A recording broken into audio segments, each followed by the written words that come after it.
Hey, what's up, guys? How are you doing? Is there anything I can do for you? Hey, cool. Whoa. Time out. I don't think you've ever, in the decade that I've known you, walked in saying, hey, what's up, guys? Anything I can do for you? Pardon my take, YouTube, like and subscribe, like and subscribe. Best podcast in the world. Like and subscribe, like and subscribe, like and subscribe. On today's Part of My Take, we have a twofer for the people. For the folks. We have former Wisconsin head coach and AD Hall of Famer, college football guy. What is he, director of football? He's director of football, yeah. His job is to observe and notate football. Yes, it is Barry Alvarez. Awesome interview with him. And then we have something a little different. Garrett Mcnamara, who, if you haven't seen the documentary on, was it HBO Max? Incredible. He is 100-foot wave. Yeah, he is a big wave surfer. He's surfed the biggest wave in the world. I would say that he's the baddest ass guy we've ever had on the show. He also created the wave. Yes, yes. And also a moment that took my breath away in that interview. I can't remember it. Give me a hint. When he said about a certain thing that he can't do. Yes, think Von Miller. Yep. So great show. Great show. We got a preview, weekend preview. We got our picks. We talk about each game, getting you ready for this weekend of football, Firefest of the Week, Fantasy Fuckboys, all of it. And it's brought to you by our friends at Dave & Buster's. We love Dave & Buster's. We were out there last week. If you want to go check out a Dave & Buster's, I highly recommend it. More ding, ding, ding. It's got space. It's got TVs. It's got menus. It's got drinks. It's got games.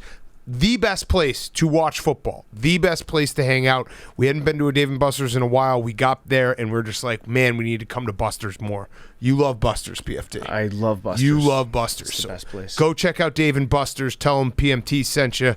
Dave & Buster's, our wonderful, wonderful sponsor. Get more ding, ding, ding with your game day. More food, more drinks, and more screen only at Dave & Buster's. Okay, let's go.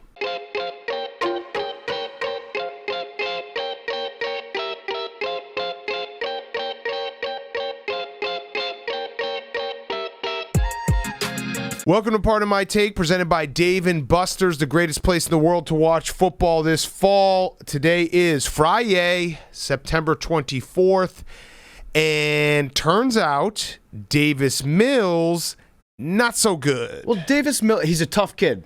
You gotta say he's a tough kid, Big Cat. Davis Mills is a tough kid. There's a lot of stuff that I'm sure Davis Mills is really, really good at. Scarf modeling, feeding vampires. He can reach the most succulent leaves and berries. Yep. But playing NFL quarterback isn't one of them. We got so hyped up for Mills Mafia. You heard it on Sunday night when we stumbled upon Mills Mafia, and then we got ourselves excited. We worked ourselves into a lather. We bet on the Texans. Oh, I saw that neck. I saw the neck pregame, and I felt very confident in my bet. And he got choked out by David Culley, not actually. Also, shout out David Culley. He is... everything we said about Dan Campbell, just throwing analytics out, David Culley is doing that to the max, where he took the old not go for it on fourth down, take a penalty to get more room to punt. Yeah, you like to give the punter a little bit more room to work with on the back end of it. David Culley loves punting more than anything. And you know what? A lot of people are like, he's making the wrong decisions.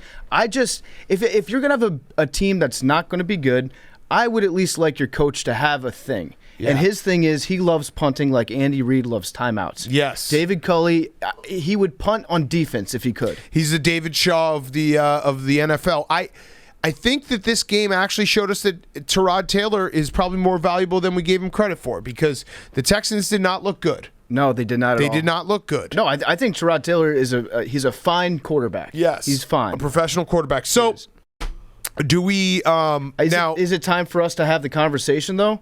My eyes? No, what I've been looking at? Oh. I'm just saying, is Thursday night football bad for football? Oh. It's been a couple weeks now. We haven't had that conversation yet. Christian McCaffrey got hurt. The first game to go under in primetime games this season, so we break that streak. It was not a great game. You're right. Christian McCaffrey gets hurt. I was going to say, on Sunday I said I had my eyes on the Panthers. Mm-hmm. Now, the Texans are not a good team, but 3-0 is 3-0. Yep. You don't apologize for 3-0.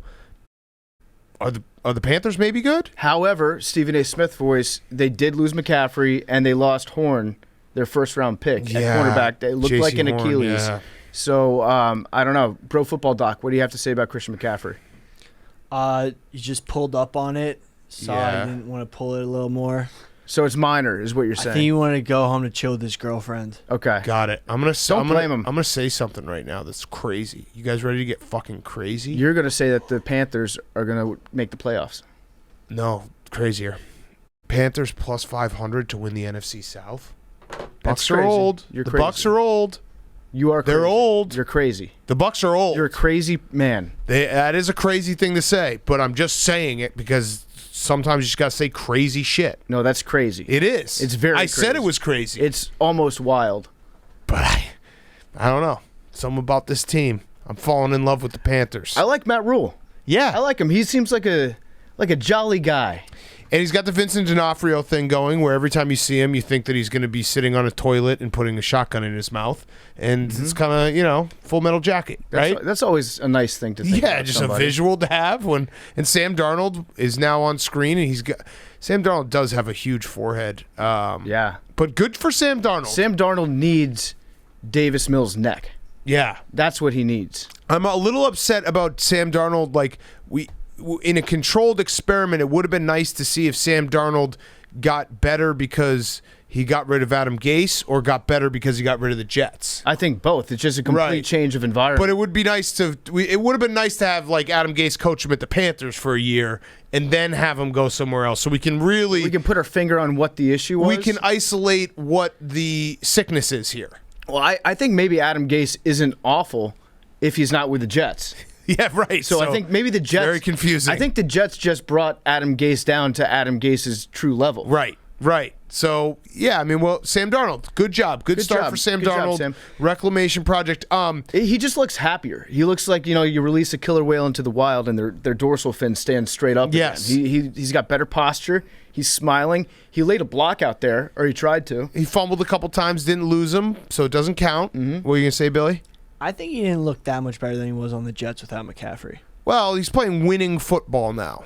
He's learned to manage the game. Yes. It's tough to manage a game if you're a New York Jets quarterback. Yeah. Because what game really are you managing? I think even if you say he doesn't look that much better, I mean he was I think he had 300 yards tonight, and he also like if you just watch Sam Darnold and he's running a ball into the end zone while his team is leading, that alone is like, whoa, Sam Darnold. He made some NFL throws tonight too. There it is. Some NFL throws. He hit a couple deep outs and some passes that you don't necessarily think that Sam Darnold would be synonymous with. But no, he was finding DJ Moore downfield. As Hank pointed out, he hit DJ Moore in the hands. Should have caught it, right, Hank? Should have caught it. Yep. If you can touch it, you can catch it. If you touch it, you can catch it. All right, so that's Thursday Night Football. We got to address one other thing. So I'm going to count this as us being not fully understanding YouTube, and also our audience is very funny and trollish. But we did the subathon for the first half. We gained 10,000 subscribers to the YouTube. We were 4,000 away from PFT showing off his non-freak eyes. We stopped it at half because we always were going to stop at half. Turns out you're supposed to do a subathon for longer. And also people trolled us and unsubbed afterwards. So well, what happened during the actual subathon, we said, wouldn't it be funny if like some people started to unsubscribe, and then a couple people did, and then Big Cat was like, "This is so it was funny. It was. And then I think we lost about 2,000 subscribers. Listen. But then the subscribers went right back up. You were fucking with us, audience, which is funny. Our audience is very funny, Yes. and it was a very funny moment. I was laughing very hard. But here's the deal. So first subathon, hand up. Didn't do it correctly, correctly. It was a scrimmage. It was a scrimmage subathon. It was preseason for the subathon too. Next Thursday, it's Jaguars-Bengals. We are going to do a subathon. We are not going to stop until we hit 300,000, and PFT is going to show his eyes. That's what we're going to do. I can think of no better game to show these baby blues off than at the end of the Jaguars-Bengals game. Yes. And sometimes I feel like Roger Goodell is just fucking with us, just to be like, I wonder how much shit these idiots will eat. Yeah. And so he just tries to come up with the worst possible matchups, and he's like, oh, you tuned in for the Panthers-Texans? Well, guess what, bitch? Yep. We got the Bengals and the Jaguars next week. Bengals and the Jaguars. So Billy is going to eat a hot dog for every score on next Thursday's subathon. That includes touchdowns and extra points. Those are two separate scores. Billy, and field goals and safeties. Yep. You Yep, weren't listening. he just He agreed wasn't to it. listening, He but ju- he agreed but to he it. just I agreed actually to was it. trying to defend you there, Billy. You weren't listening, and you agreed to it. I can't agreed help to you now. I agreed to the extra point. Yes, Yep, Hot he dog. did. Fuck. God damn it. Yeah, I tried to give you a second beat there If to be o- like, dude, Billy? If only there was a way you could have avoided agreeing to that, Billy. Yeah, by 2-point listening. conversion, I'll eat another one. No, you already agreed to the extra point. Yeah. No. You did. You just did. It literally was did. literally on air. So it's done. It happened. But yes, we will next Thursday will be the subathon drive for 300,000. Please subscribe anyway right now. It would be nice if all those people that trolled us and unsubscribed after we finished could resubscribe right now so that we can get a little closer and feel like we're doing something. We got a lot of good stuff that's coming with some exclusive stuff that we put out on Yeah, there. some exclusive stuff. And so please subscribe. And we were going to do it next Thursday. Literally, we will just sit in here till, which again, I feel like I'm setting us up because they're going to troll us with that. But once we get to 300, that's Once it. we kiss the wall, it's over. I don't want to say I don't care if people unsubscribe after 300,000. No, don't say that. Don't say that. I'm not going to. Okay, good. You almost did. But once it hits 3,000, they're coming out. Yeah. Puke City. All right, let's get to the rest of the games in the weekend, and then we'll get to Barry Alvarez and Garrett McNamara. Before we get to our picks and a weekend preview, we're brought to you by our friends at Chevy, the strongest, most advanced Silverado ever. We love the Silverado. It is strong, advanced, dependable, hardworking, and Chevy has not agreed to this, but I'm going to tell them right now that they have to do this. The loser and second place person in our year-long picks contest will be driving a Chevy Silverado across country to LA. That's just going to happen. That makes it a lot easier. Yeah, I don't mind losing anymore. Yeah, right, because that's how great of a truck it is. If you're not a truck person, you should be a truck person, and you should get a Chevy Silverado. It is a partner with grit and determination, and anything is possible, and Silverado is a partner in that. Tailgating, hauling, towing, off-roading, driving across country because your picks stink or they're second best, moving day, helping out your friend or family member, road trips. It's all possible with the strongest, most advanced Silverado ever. And, of course, if you whisper "pardon my take" into someone's ear at a Chevy Silverado dealership, they'll give you $100 off, a full tank of gas, and a cup of hot coffee. That is the pardon my take difference. Chevy Silverado, the strongest, most advanced Silverado ever. We love you, Chevy Silverado. Okay, weekend preview, picks, talking about each game. I just want to say something beforehand, though. I had this thought last night.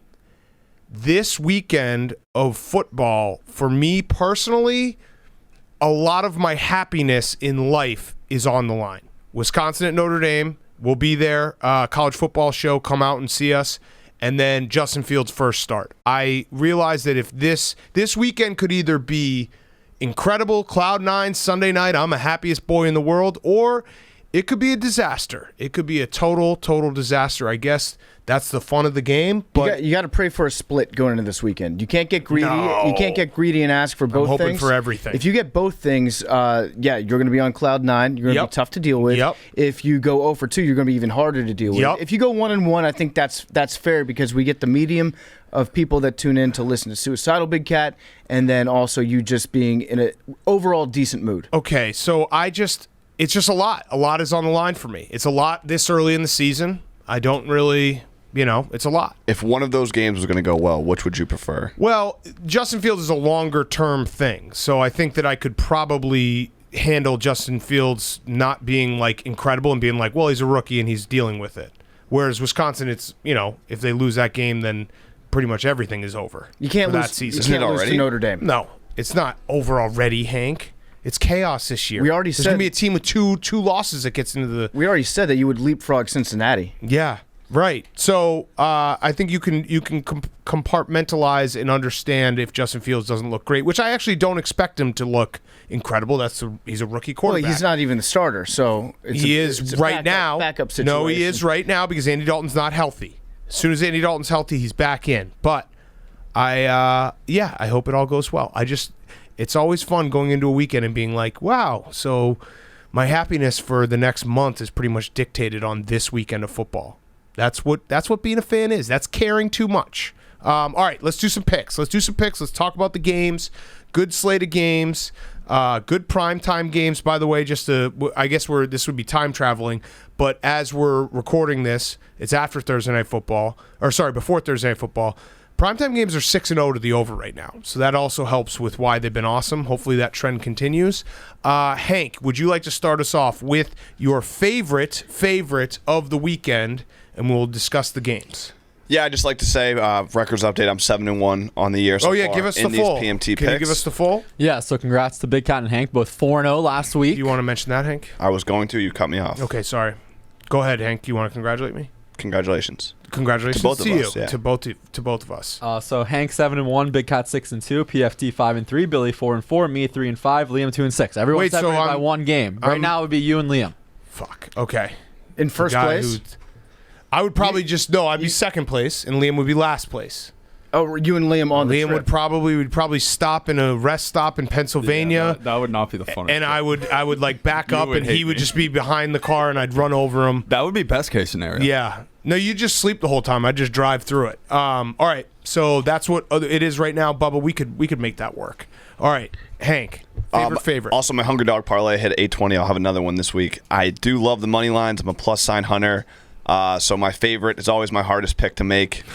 So I'm going with the Patriots. I was talking to Hank beforehand. He actually has hacked the system because when you bet underdogs on the money line, it's a lifestyle. and you it's lose, more than just making a bet. no one really is like, that was a bad pick because it's a risky pick. No, Hank's playing the value. And so really the spin zone that he can put on it is he's the only one that had the balls to make that wrong pick. Right. No one's like, oh, man, how could you pick that plus 300 underdog?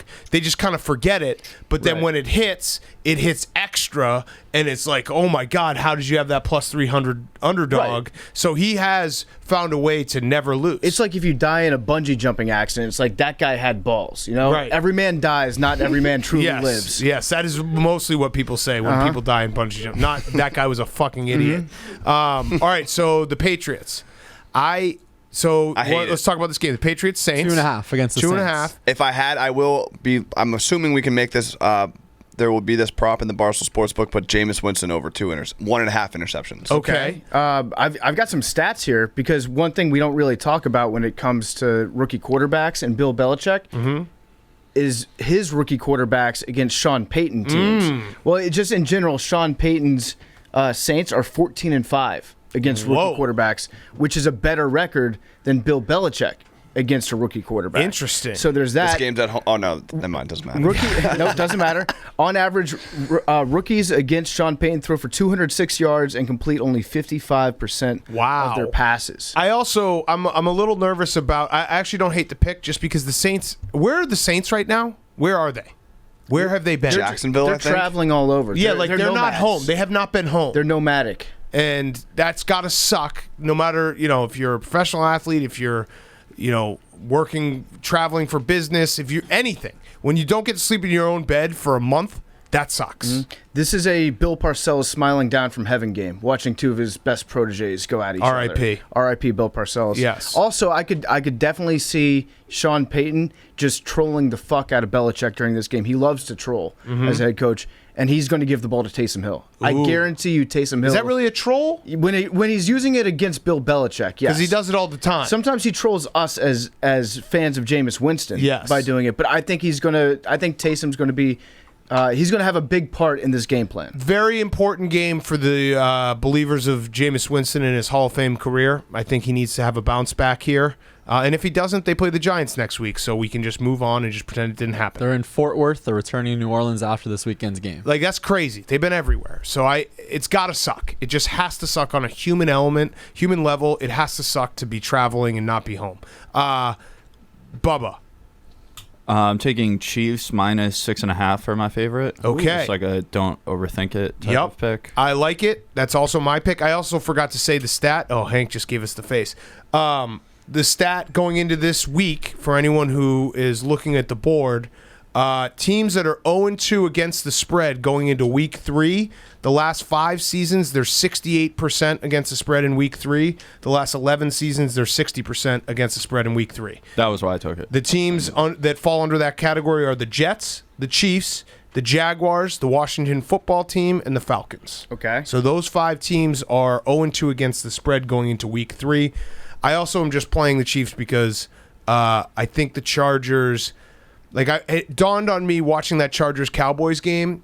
You know how you can watch a game and say, well, if this goes a little different and if the penalties don't happen, maybe the Chargers just aren't good in the red zone, because that's 2 games now where they've just been terrible in the red zone. Yeah, but you can usually figure it out in the red zone. It might take time to click, and they've got really good wide receivers. Here's something that makes you sound smart. You can't beat the Chiefs with field goals. You can't. You got to go for it. You got to go for it. every You time. got to score touchdowns when you get in the red zone. 3 points isn't going to win this game. Yes. You got to outscore Patrick Mahomes if you want to beat him. They're the only team that's true for. Yes. But I don't like the pick. In fact, I like the Chargers money line in this game. Okay. But this is again just me doubling, tripling down on my preseason take that the Chargers are going to be one of the best teams in the NFL. Okay, so your favorite. Yeah, my favorite is going to be the Steelers. I'm taking the Steelers -3. Now, the caveat on this is if, and it's a big if Big Ben plays.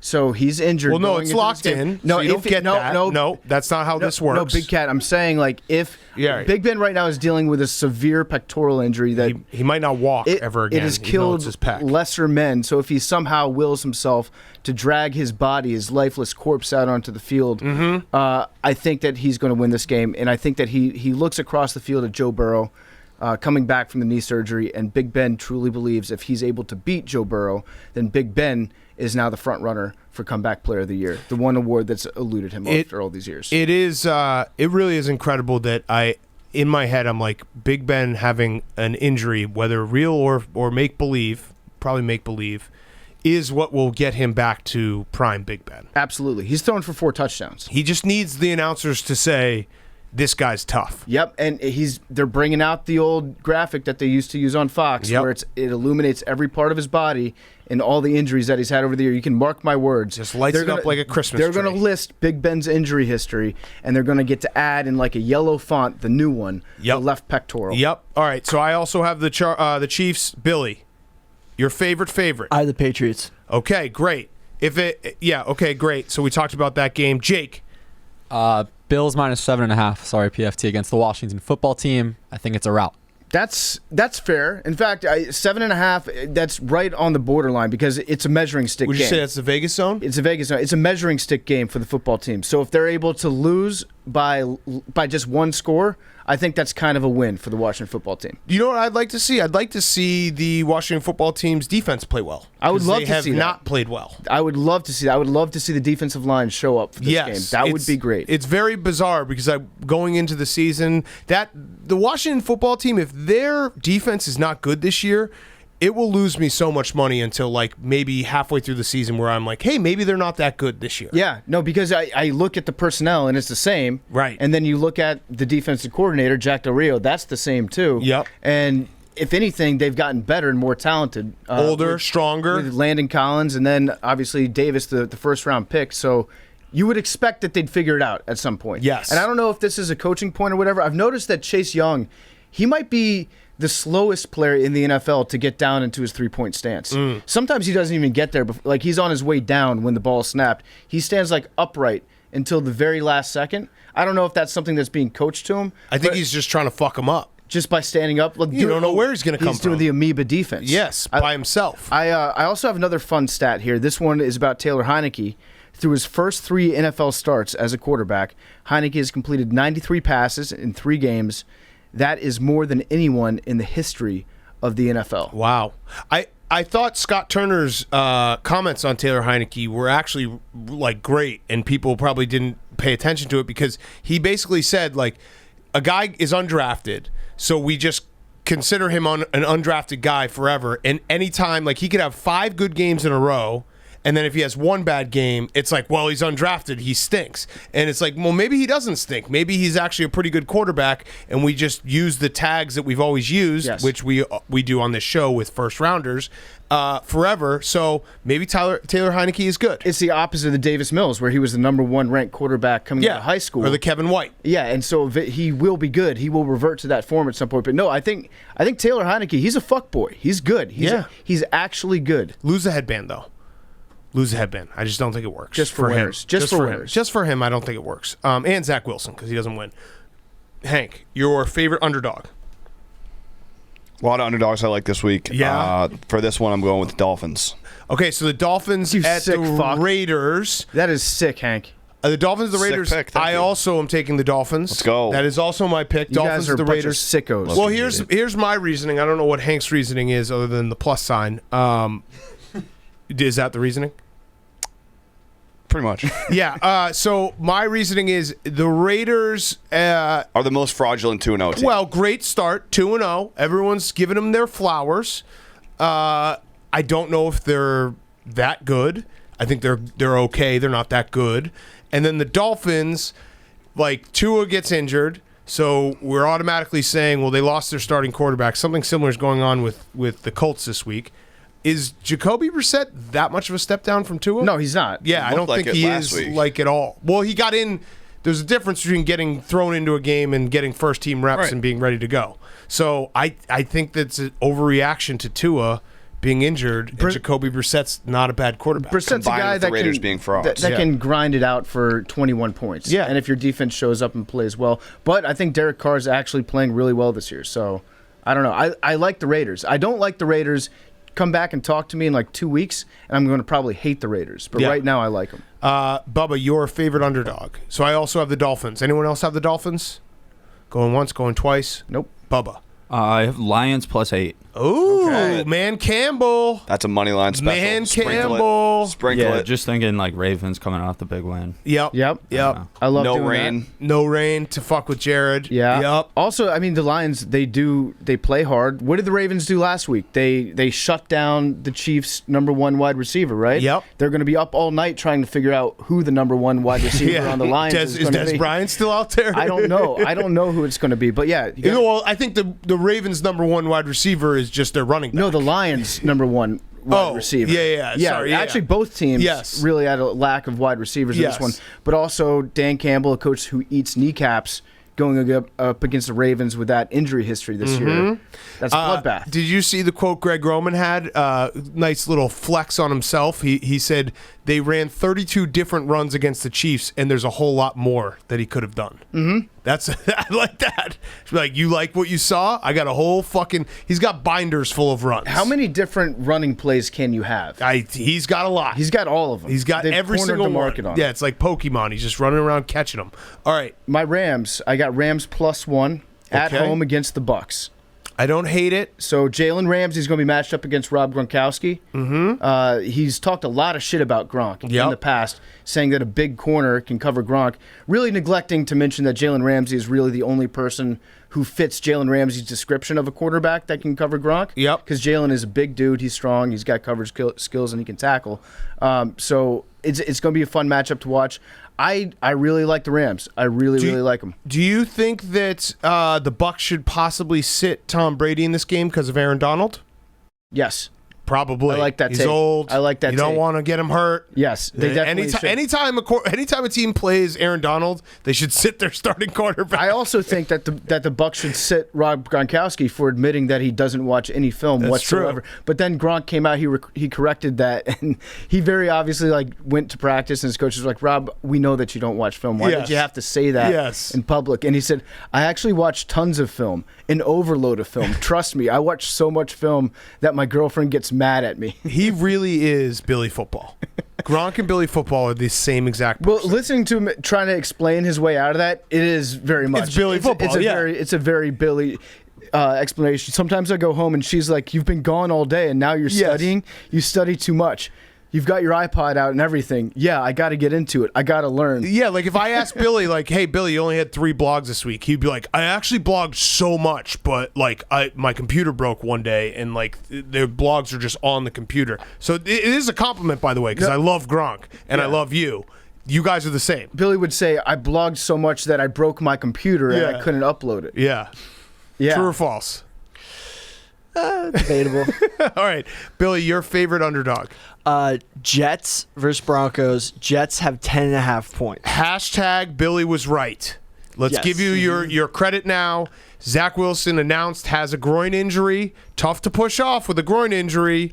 Billy was right. He diagnosed it before anyone else. Billy, you get to say whatever you want now because you were right. Look, the groin really impacts your ability to drive your hips into throws. Those last 2 interceptions were both just short-armed, short throws that got picked off. The first 2 were 100% an impact of Belichick's scheme.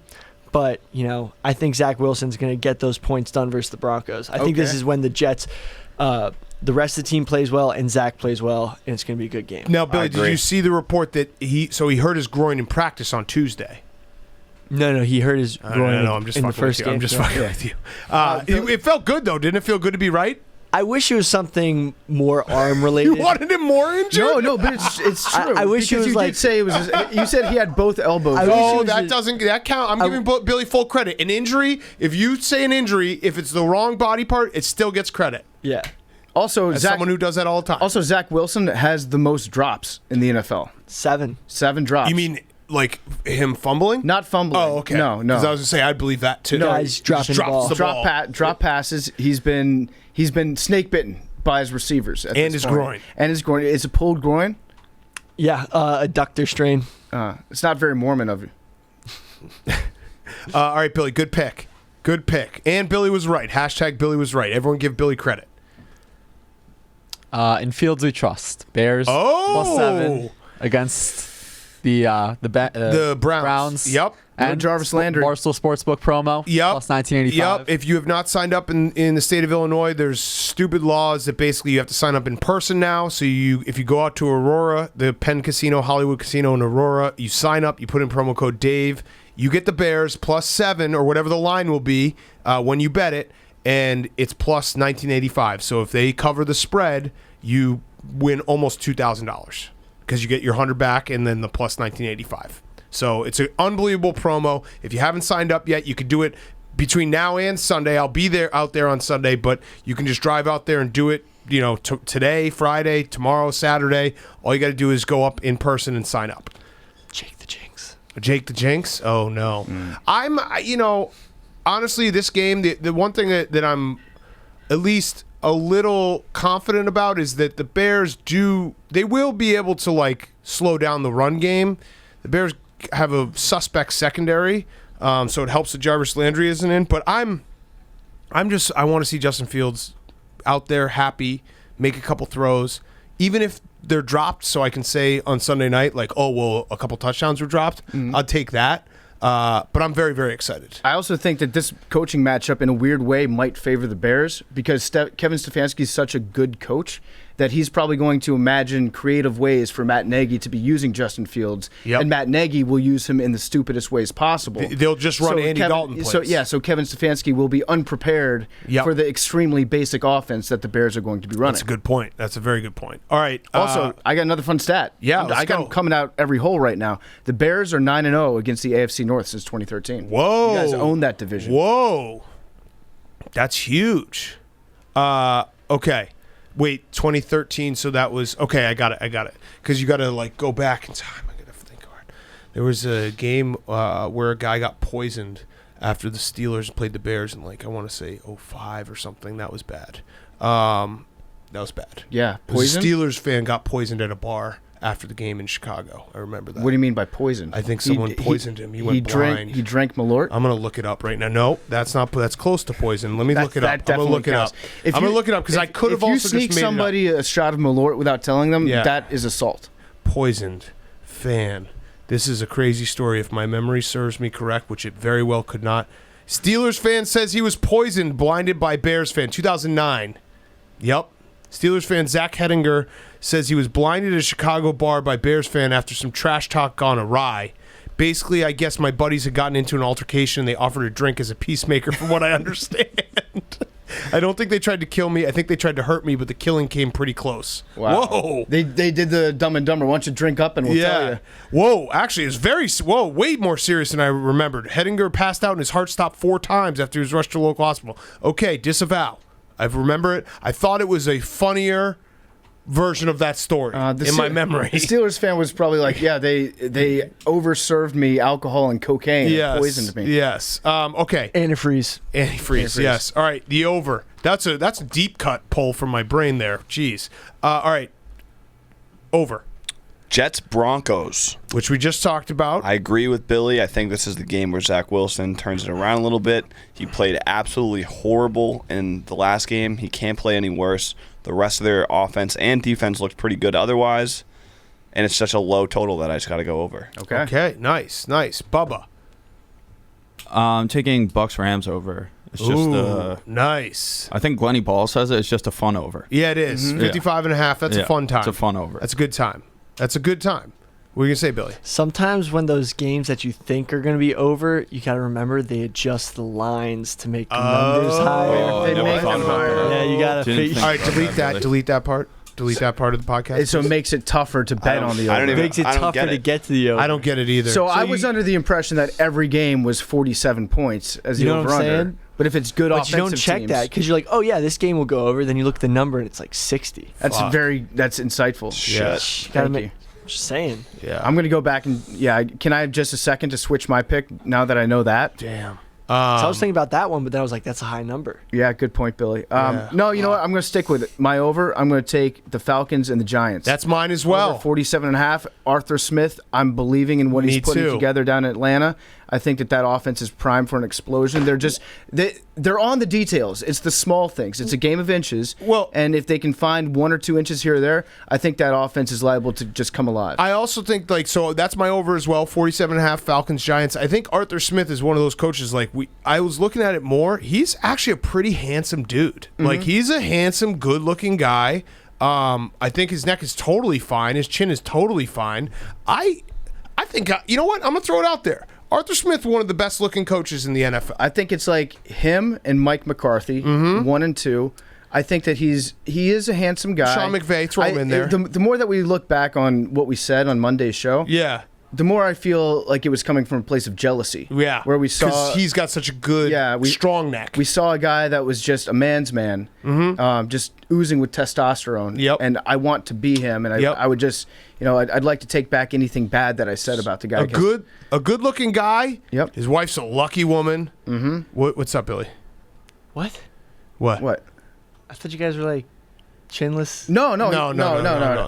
This has nothing to do with being added on a text message with Arthur Smith by Will Compton. No, and making us feel that was completely separate of what we're talking about right now. I forgot about all those texts. Yeah, but no. I think that the TV we're watching the Falcons game on was the standard definition. Yeah, you're right. TV You're right. That we have at the gambling house, so it made everyone's neck and chin look smoother. Yeah, and like a big. It looked like a big kneecap that was attached to his face. And a special fuck you to Will Compton, because we were going to make so many chin jokes about Arthur Smith this year, and then Tuesday morning he just fucking dropped, or Monday morning he just dropped that on us, and Arthur Smith was like, that was hilarious, you guys are awesome, and we're like, okay, cool, now we can't do this anymore. To his credit, he was a very good sport about it. He was like, my wife told me after listening to you guys that I have to grow a beard out. Yeah, so thanks, Will. Thanks for ruining that. Actually, you know what? Fuck it.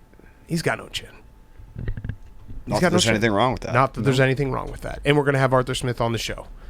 And we're going to give him tips. Turtleneck, I think, was one. Yeah, I said I told him he should rock the turtleneck. I said he should just push the neck up into the chin, make a synthetic chin. I think he should just become a super paranoid coach and just keep the play card in front of his face at all times. So we will do this for Arthur Smith. Yeah. Mm-hmm. Oh, he should become the most COVID-safe coach in the NFL. Yes. Safety first. Safety first. Yes.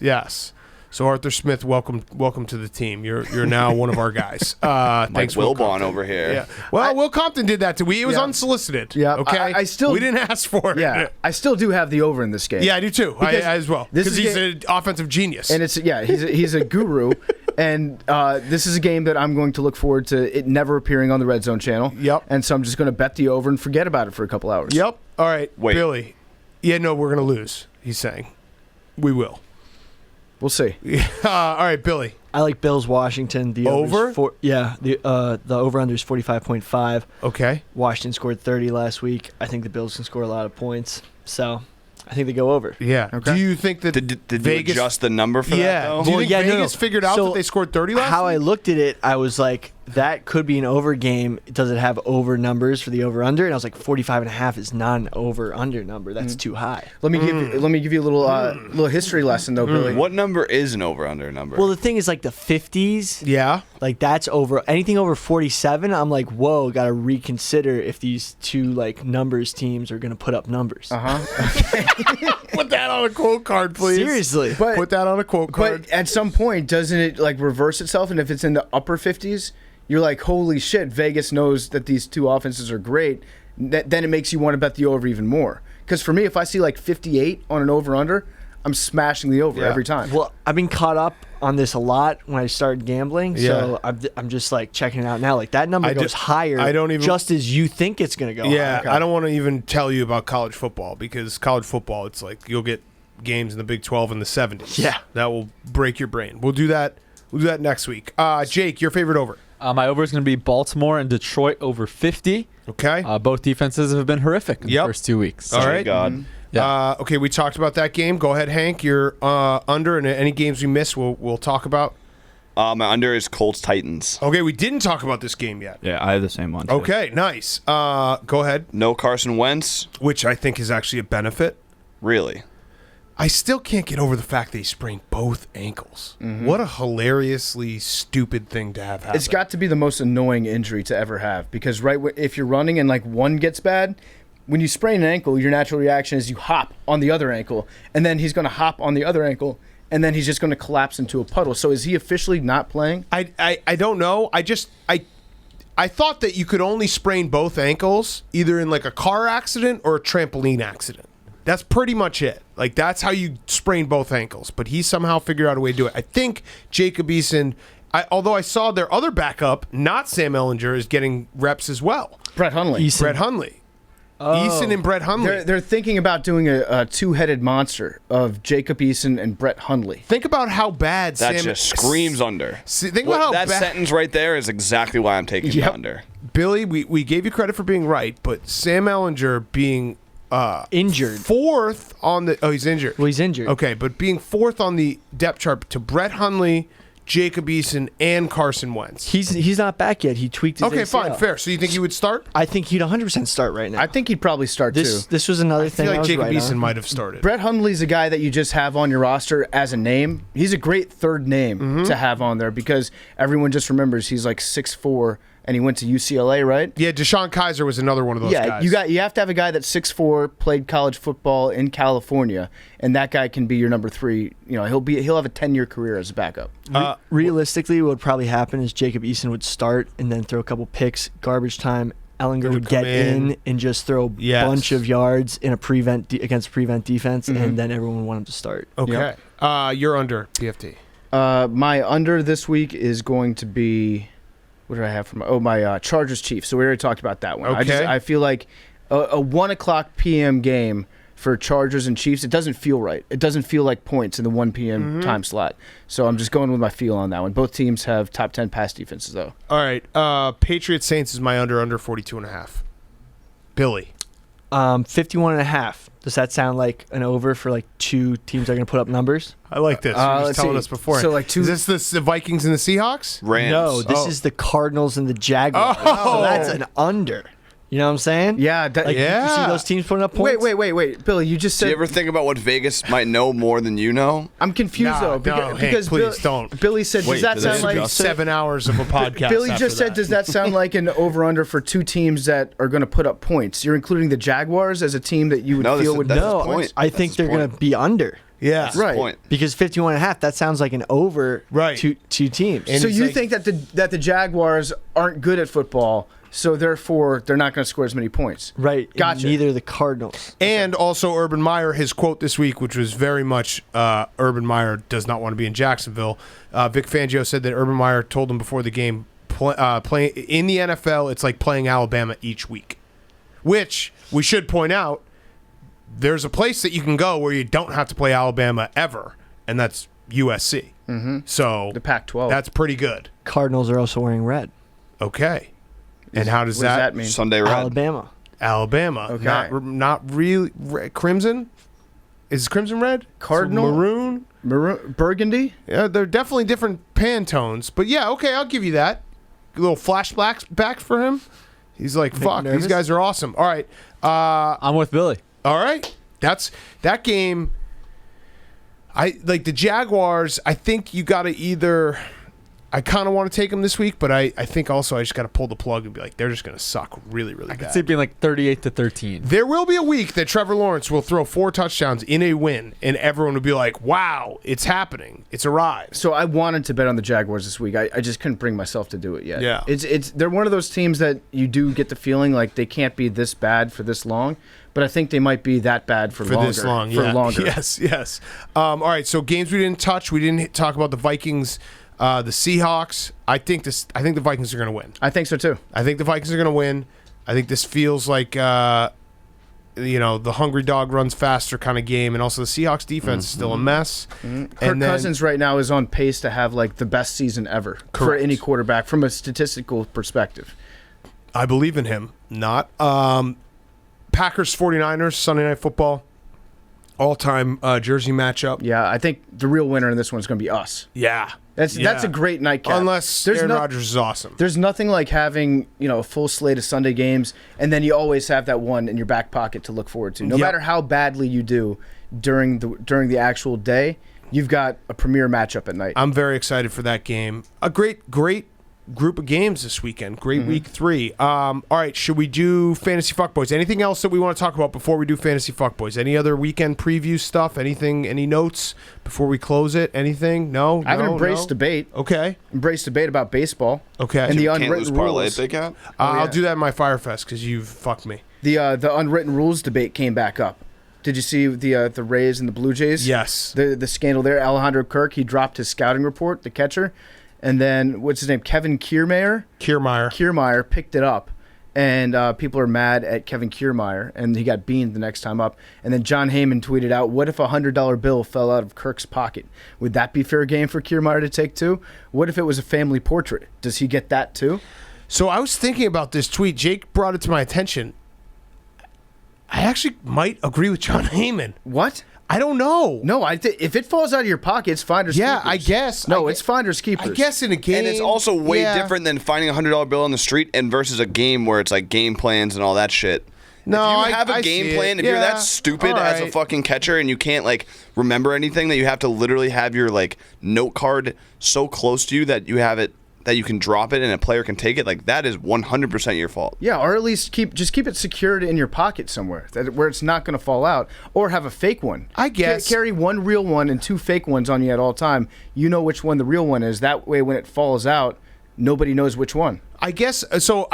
I understand. You're right. Like if you can get a competitive advantage, you should do it. It's professional sports. But I guess I'm more like John Heyman wasn't that like it wasn't that crazy and egregious of a tweet of just being like be a decent person. But you literally the said analogy like, wasn't Yeah, no, the analogy accurate. was not accurate. But like I understand the undertone of what he's saying is like be a good person, which you throw that out the window for professional sports. But I didn't think it was like the worst. Like oh my god, you're such an idiot. But then he said, "What if it was a family portrait?" He gets that too. Yeah, if you drop that in a baseball game, you should probably give it back. I agree with that. If you have a family portrait correct. in your pocket and it falls out in a baseball game, you should not steal that. Yes. I think that's where the line is. So there we go. So he was right. John Heyman was right.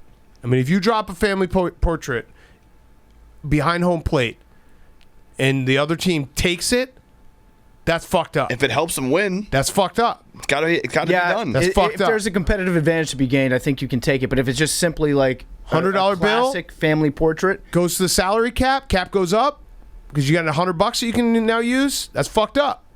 I don't think so. no, I think you keep the $100 bill. Okay. You might keep the family portrait too. Would you keep a $100 bill if you saw a $100 Yes. bill on the floor Yes. in the office? No, the answer is yes. I wouldn't. Yes. I wouldn't keep a $100 bill if I saw it Not on in the this floor office because it's kind of like my thing with always stopping when there's like random people playing the violins in subway stations. You just got to assume there's like a hidden camera somewhere. If it was on the filming street, I'd take it. Yeah. But if it's in this office, which like you know who, like someone has dropped it here, I would be like, who dropped their $100 bill? How tightly rolled up is this 100? It looks like it's been through some partying. Okay. Then I take it. Then I leave it. No, you got. Then Billy, you've. Well, you take it because it's yours. Whoever had it would probably have enough money to be using it in party settings. Well, guess what you've just done? Take it. You've implied that you're a part of a crime at this point. I just take it. Possession of drugs. I'm not gonna leave $100 on the floor. Why? You'd never. Because I'd want it. Right. No, but like if you picked up $100, you wouldn't be like, who dropped it? I would do that. In the office, I would do that. That's being a good person.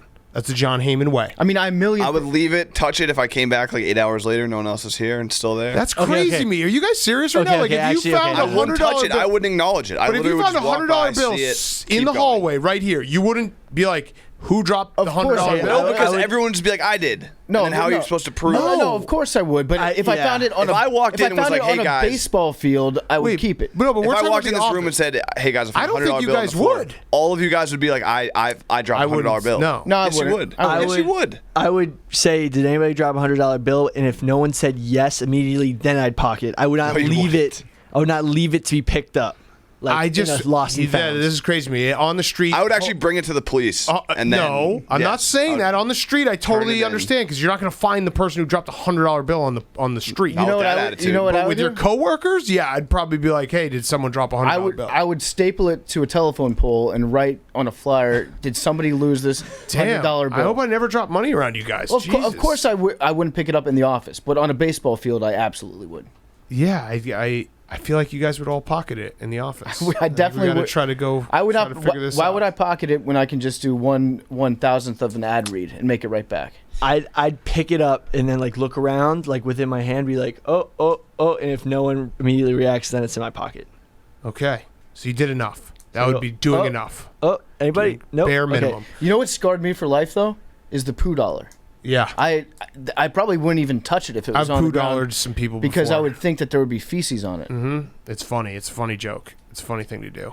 Just get someone. Well, I'm gonna do it to Billy when you're not expecting it with a $100 bill. And he'll look around. And then oh no. All right, let's do fantasy fuckboys and let's get to Barry Alvarez and Garrett McNamara.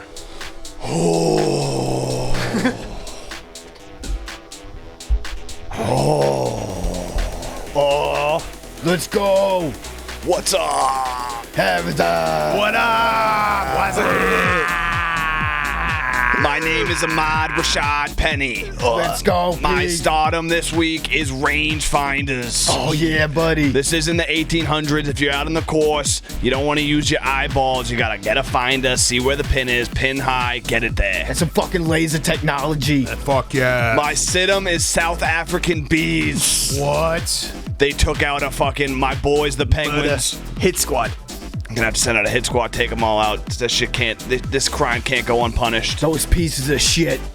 And my sleeper is Alex Guerrero. Yeah? He's a piece of shit. He's talking shit on my boy Bill Belichick. Oh, You don't do that to Might Mr. just send B. my guy Kenny Hammers over there and beat his fucking ass. Might have to put some of those cinder block shoes on him. Loose lips sink ships, Alex. Didn't he create a cure for cancer with some cabbage or some shit? Probably not.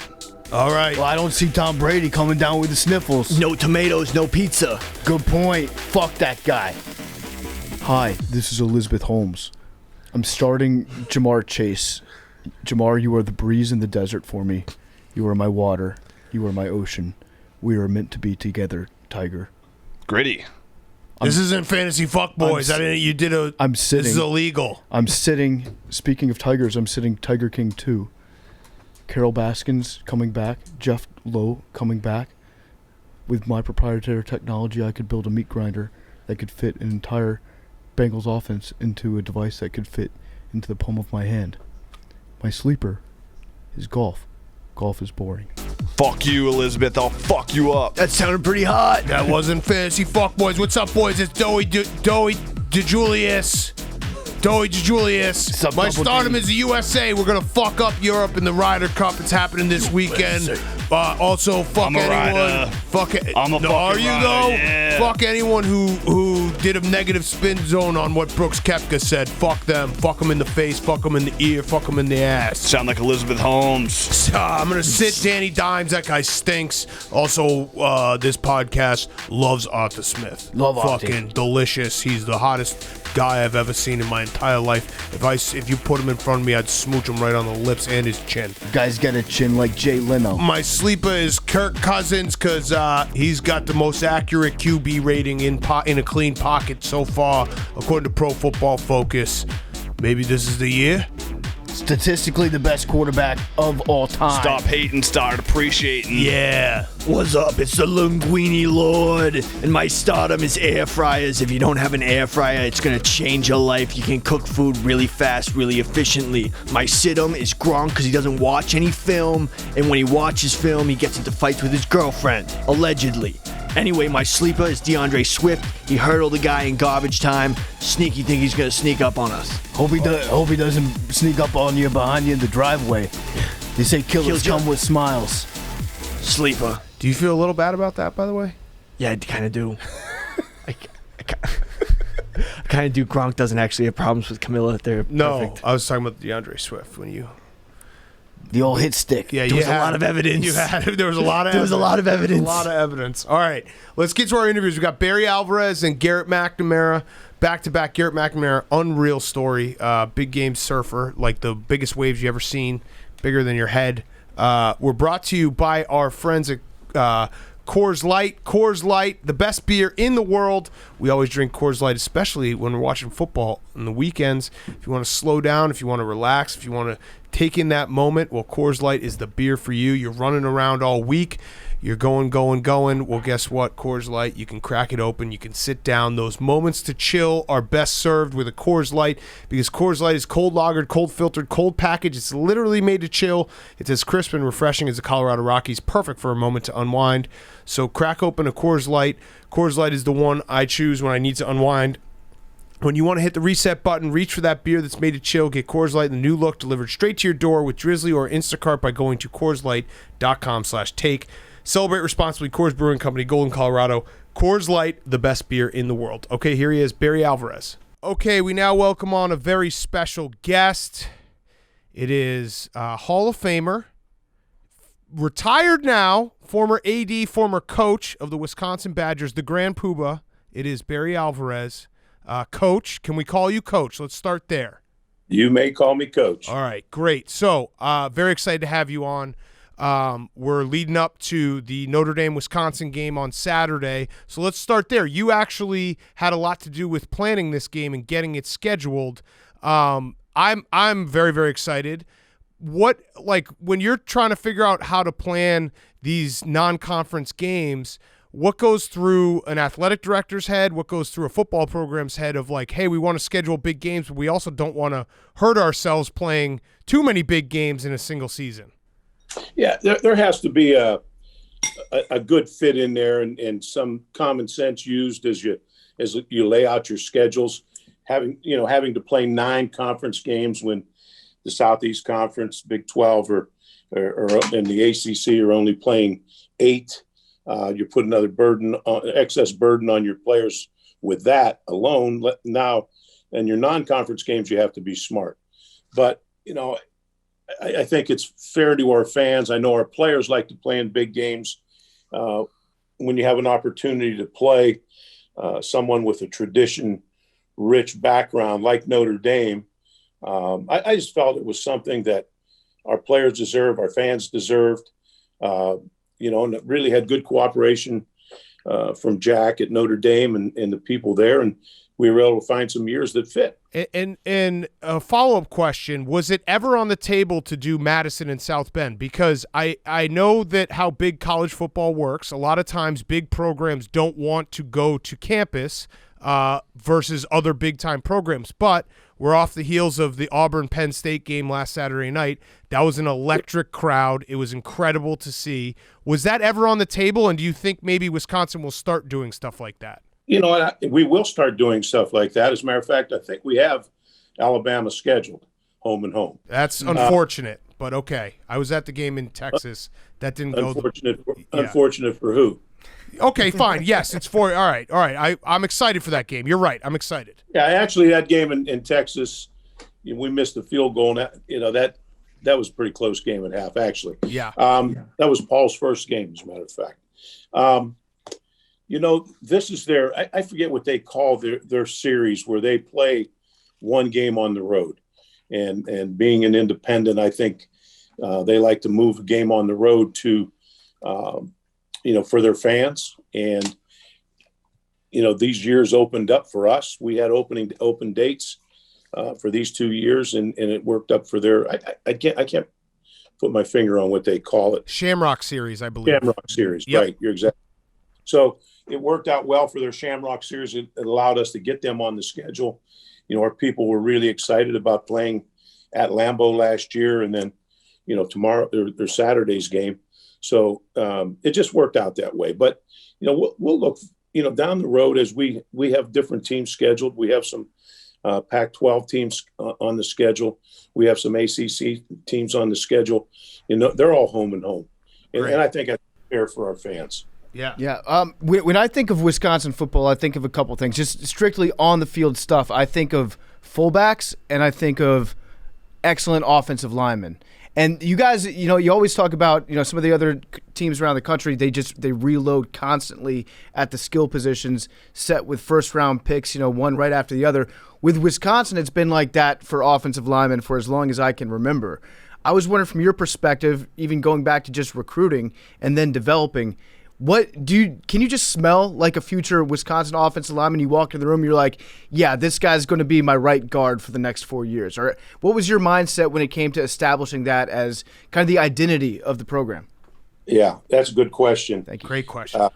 When I took this job, and you take a look around the state, you look at the quality of the athletes. Look at how many are signing Division I scholarships. You watch your summer camps. We'll have, 500, 700 high school and junior high kids in here.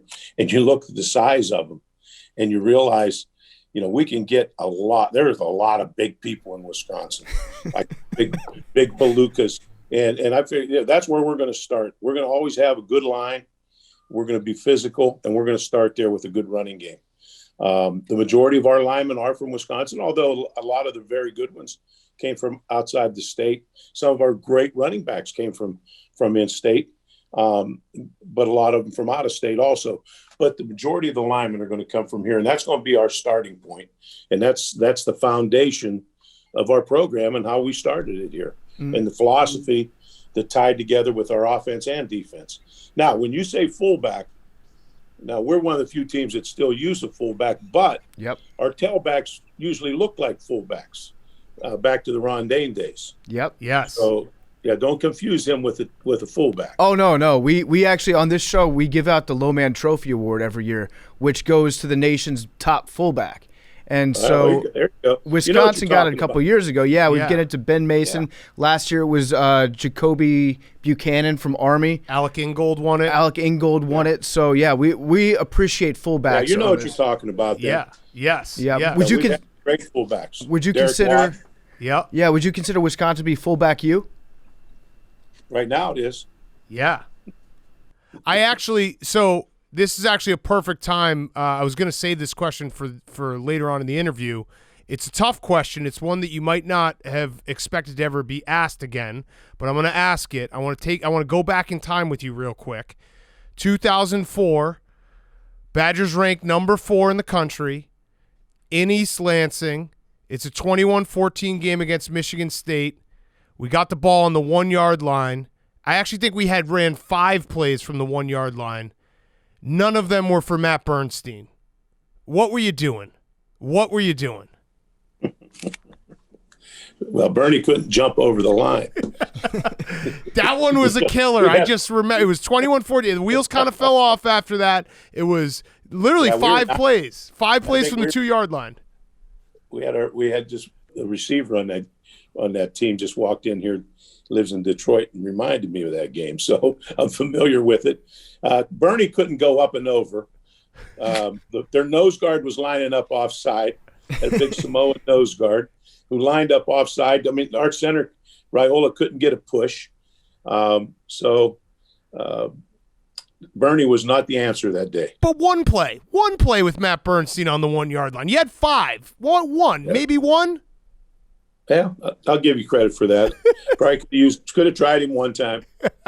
Oh man, I thought he burned himself out against Penn State. He kind of wore himself out that game. I just showed PFT the famous hurdle from the Penn State game when he ran all over them. It's incredible. A fantastic afternoon at Camp Randall. So it's kind of crazy to look back at your entire career when you got to Wisconsin. They weren't what they are today. You built the program up, and I think the craziest part is the ability that they've had to sustain the type of level in the last 3 decades. Have you look back and be like, man, I never in my wildest dreams thought that it would not only work for me as a coach, but then work for me as an AD, where I left this program in a spot where they can continue to be competitive at a top end level? No, it did. You know what? I'm very proud of that, because it's difficult to do. And even your brand name schools, the schools that, have had national championships, and schools that recruit easily and sit in hotbeds of recruiting, have all had their dips. You can start at Penn State and go through Michigan, Ohio State, Texas, Miami. You can go all the way somewhere along Southern Cal. They've had dips along the road in the last 25 years, and we've been very consistent. And the thing that I've done, the guys that I hired, I made sure that they understood the culture of our program, that our program is going to be built on Wisconsin, recruiting Wisconsin kids, a strong walk-on program, and then working from there. And every one of the coaches have bought into that. Gary Anderson, not so much, but and they've hung their hat on the culture that we built, and it's a successful one. And there's no reason to change. Yeah. I know that obviously you're not the AD anymore, but what the situation in Wisconsin right now, Paul Chryst, fantastic coach. You also have an incredible defensive coordinator, Jim Leonard, who obviously played for you. How does Wisconsin go forward in a era now where assistants are getting paid an insane amount of money? Do I need to donate? Do I need to make more money and donate? What do I have to do? Yeah, we've been waiting for that. Okay. I'm waiting for Penn stock to go back up again, but yes, I'd like to keep the Jim Leonards around. Yeah, we try to take care of Jimmy. The fact that if he's going to get chances, he had one opportunity this year to take a head coaching job, and I told the person it was a very good head coaching job, who called me. I said, if he wants to be a head coach, he'll be a good head coach. Some people. He's got 3 young kids. They're happy here. They're happy in school. If you go to the NFL, sometimes as a head coach, you're going to be bopping around, and I think Jimmy likes to have his roots settled. He's played 11 years in the league. He's been very good with his money. He's got a beautiful home and lifestyle right here. And when you're happy, it's tough to buy happy. Yeah. And so hopefully we try to take care of him and keep him here. And hope that works. I hope we can keep him a long time, because he's really a good coach. Did you ever have an NFL team approach you? Were you ever close to possibly hopping to the NFL? I talked to about 4 NFL teams through my career. The Eagles tried very hard to hire me. I think it was back in '95. I talked to several other teams. It was always flattering, but when I went back and thought about my goals and the things I wanted to do, I love college football, and my wife and I we didn't want to be vagabonds. We wanted to go to a place, build it up, sustain it, and make that our home. And that's what we always came back to. Yeah. So looking back at your career, which of these stats do you think you're most proud of? The 120 career wins, the 9-4 record in bowl games, or the 1,272 hours of unused vacation time that you retired with? I know which one my wife likes. Did you ever take a vacation? I told somebody, one of the local writers asked me, how do you build up that much time? I said, coaches don't take vacations. We don't punch a clock. I do. My vacation was always during semester break, Christmas vacation, semester break. That was it. Yeah. We have a producer who's addicted to vacations. So when you retired and that story came out, we're like, see, this is the guy, this is the model you should look after, because all that money's sitting there for him after all the vacations he didn't take. That's a good question, guys. Yeah. Well, I think you hit the limit, so you couldn't get any more vacation time. At some point, it stopped. After 31 years, you got 31 weeks of unused vacation time. You just stopped accruing it. It just stalled out at 31. You probably ended up with like 60 or 70 weeks. Well, I don't know. I was fine with it. So we obviously love college football. The discussion, I think my favorite part is the discussion towards, October, November, who the best teams are. You were on the selection committee for the playoff. The hot topic, it seems like every year that pops up, is what does a group of 5 team have to do to break into the big boys club? Was there maybe UCF was close, but was there ever a chance that you sitting on that committee where a team from the group of 5 had a legitimate chance? Or a lot of people, myself included, think it kind of is impossible until they expand. It'll be very difficult. It'll be very difficult until you go to 8 or 12. I'm trying to think back. I would think this year with Cincinnati's schedule, they have Notre Dame ahead of them. They played Indiana. I'm not sure if there's another ranked team on their schedule. And then the fact that the way they played Georgia in the bowl game, I think you have to give them consideration. Yeah. But I can't say honestly that in my tenure there that there was anyone close in the top 4. And is that I wasn't there when Central Florida. Yeah. I wasn't on the committee when Central Florida was good. And is that simply just because it's so difficult to play these Power 5 conference schedules, and that week in and week out you're going to be tested? Because I want to see one of these teams break in, but I also know the reality of it is if a Cincinnati had to play a Big Ten schedule, it's not that they beat Indiana once, it's that they then have to play Wisconsin or Iowa or, follow it up with Minnesota or wherever they were aligned. But it's the week in, week out kind of gauntlet that tests you. Yeah, let me tell you a little story. So we played Penn State. This is back when Ron Dane was a freshman, and it was a hell of a game. It was a typical game for us, especially when he was there. We had big linemen as usual, and we were very physical. It was a great game. They were ranked in the top 10. I think we lost. They beat us 34-31. I got a call from Paterno on Monday.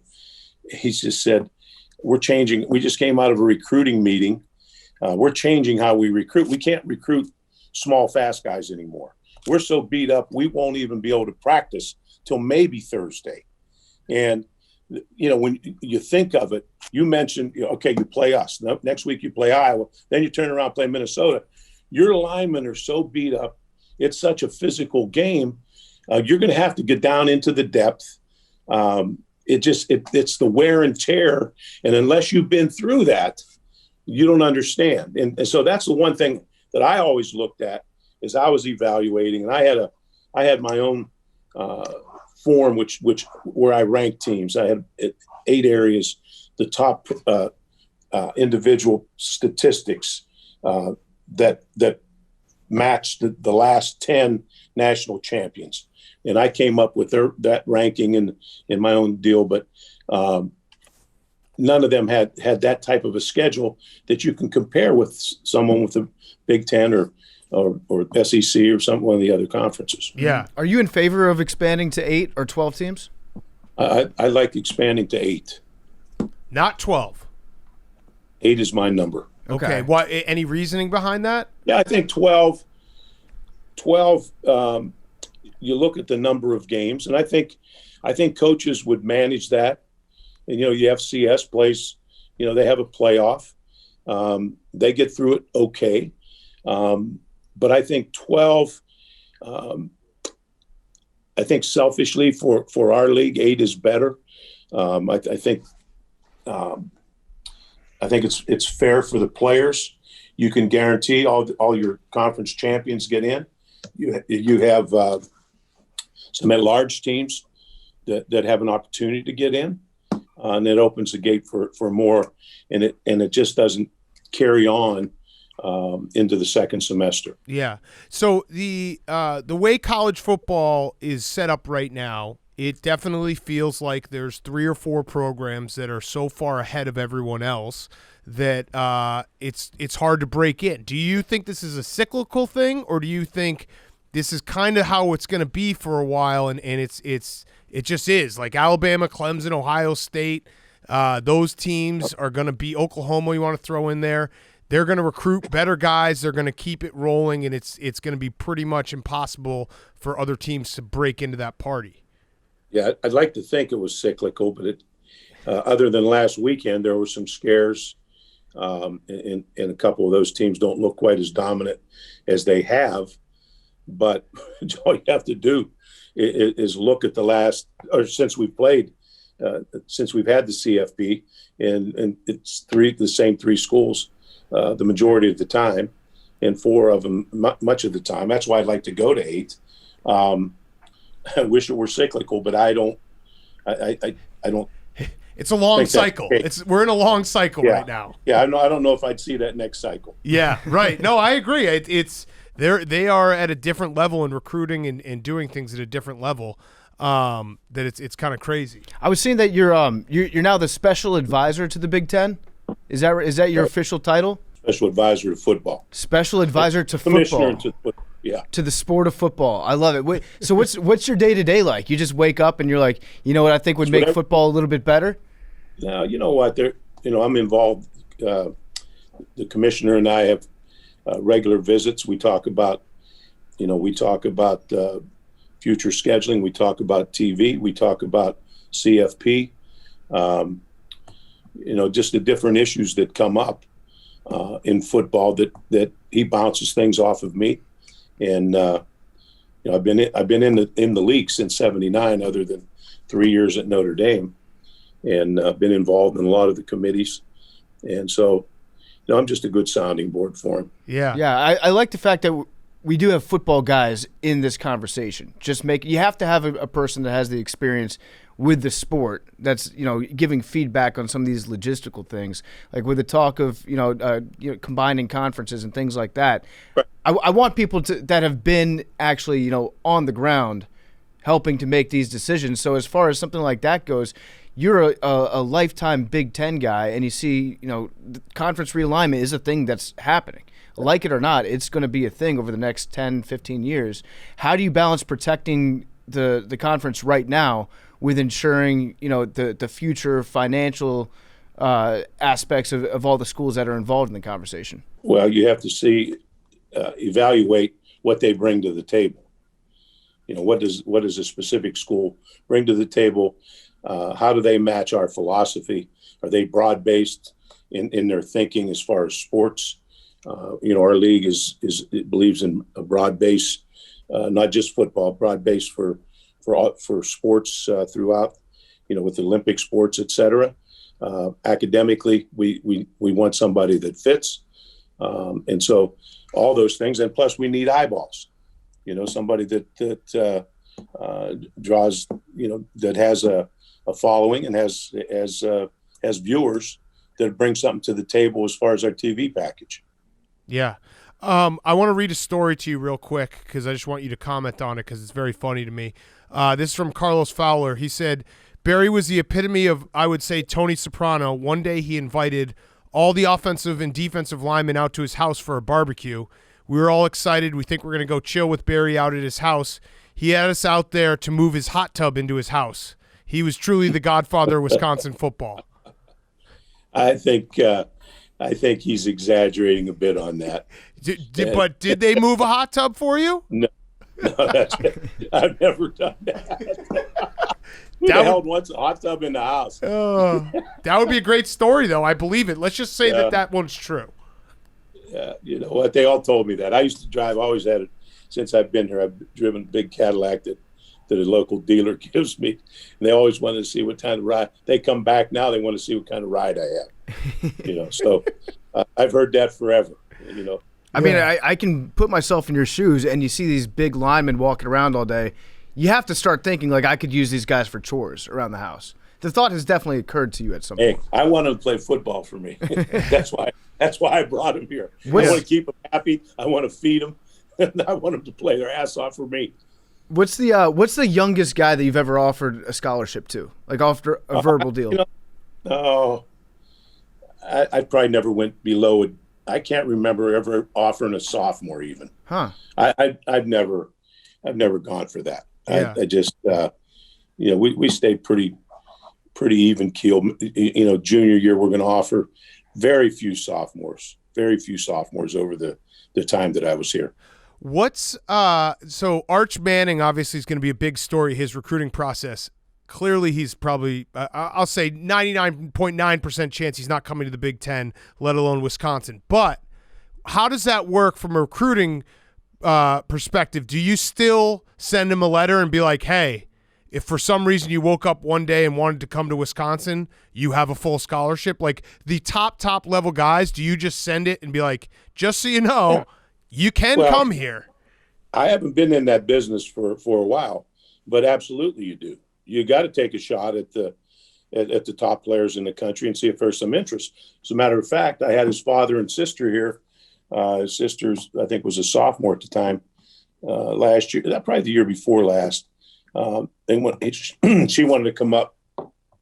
Cooper wanted to bring his daughter up to see the campus, experience a Big Ten campus, and watch a volleyball game. So I know the family. Naturally, I nibbled around, but I had heard about Arch already. I think he was an 8th grader maybe by then. But yeah, absolutely. You go after the top guys. When Ron Dane won the Heisman, I decided, we're going to go after the top guys, top running backs in the country, and really put a full court press on. We'd get a visit out of them, but we couldn't close the deal. We just never could do that. So you have to know who you are when you're recruiting. And the one thing I want to do, I'm going to make damn sure that we get the kids out of our state first. For a Division I player, I want to get them, and we happen to have a lot of them this year. Yeah. In our state. Yeah. Most of them line. And I like that because it is it's so fascinating watching college football and different fan bases. And I always thought, as a Badger fan, that the one strength that Wisconsin has always had is knowing who they are and what they are and not trying to deviate from that. Because if you have that consistency in a system of like, hey, this is what we do.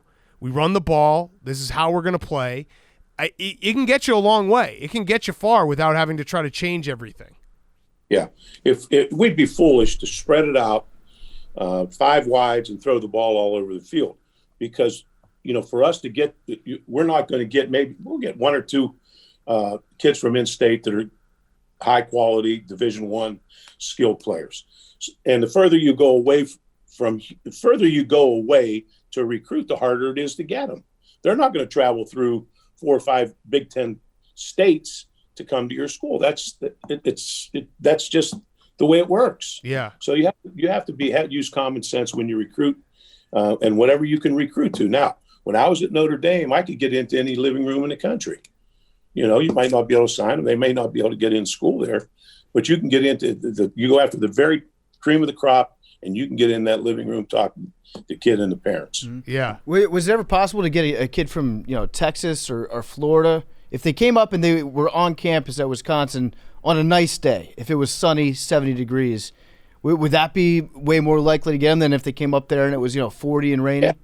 Yeah, I want to. You know what? If I can get them up here spring and summer, we're going to have a real good shot to get them. Uh-huh. Yes. But unfortunately, especially the years when I recruited, you like to get them to camp in the summer, where you can show them the campus. But if they didn't come to camp, and you're bringing them on campus after Christmas, maybe a little couple before Christmas, but it's going to be January and February when you bring them here. They're going to look outside of our student union. We've got a beautiful, beautiful lake, 2 lakes right there. And they see those fishing huts out there. Kid asked me one time, I said, how do you like our place? He said, I really like it, but I'm really surprised that they haven't developed all that property out there. He's looking at a lake frozen over, the fishing huts on it. Oh, I love it. I got a kind of a hypothetical situation for you here. Okay, let's say it's this Saturday. You're getting ready for the game.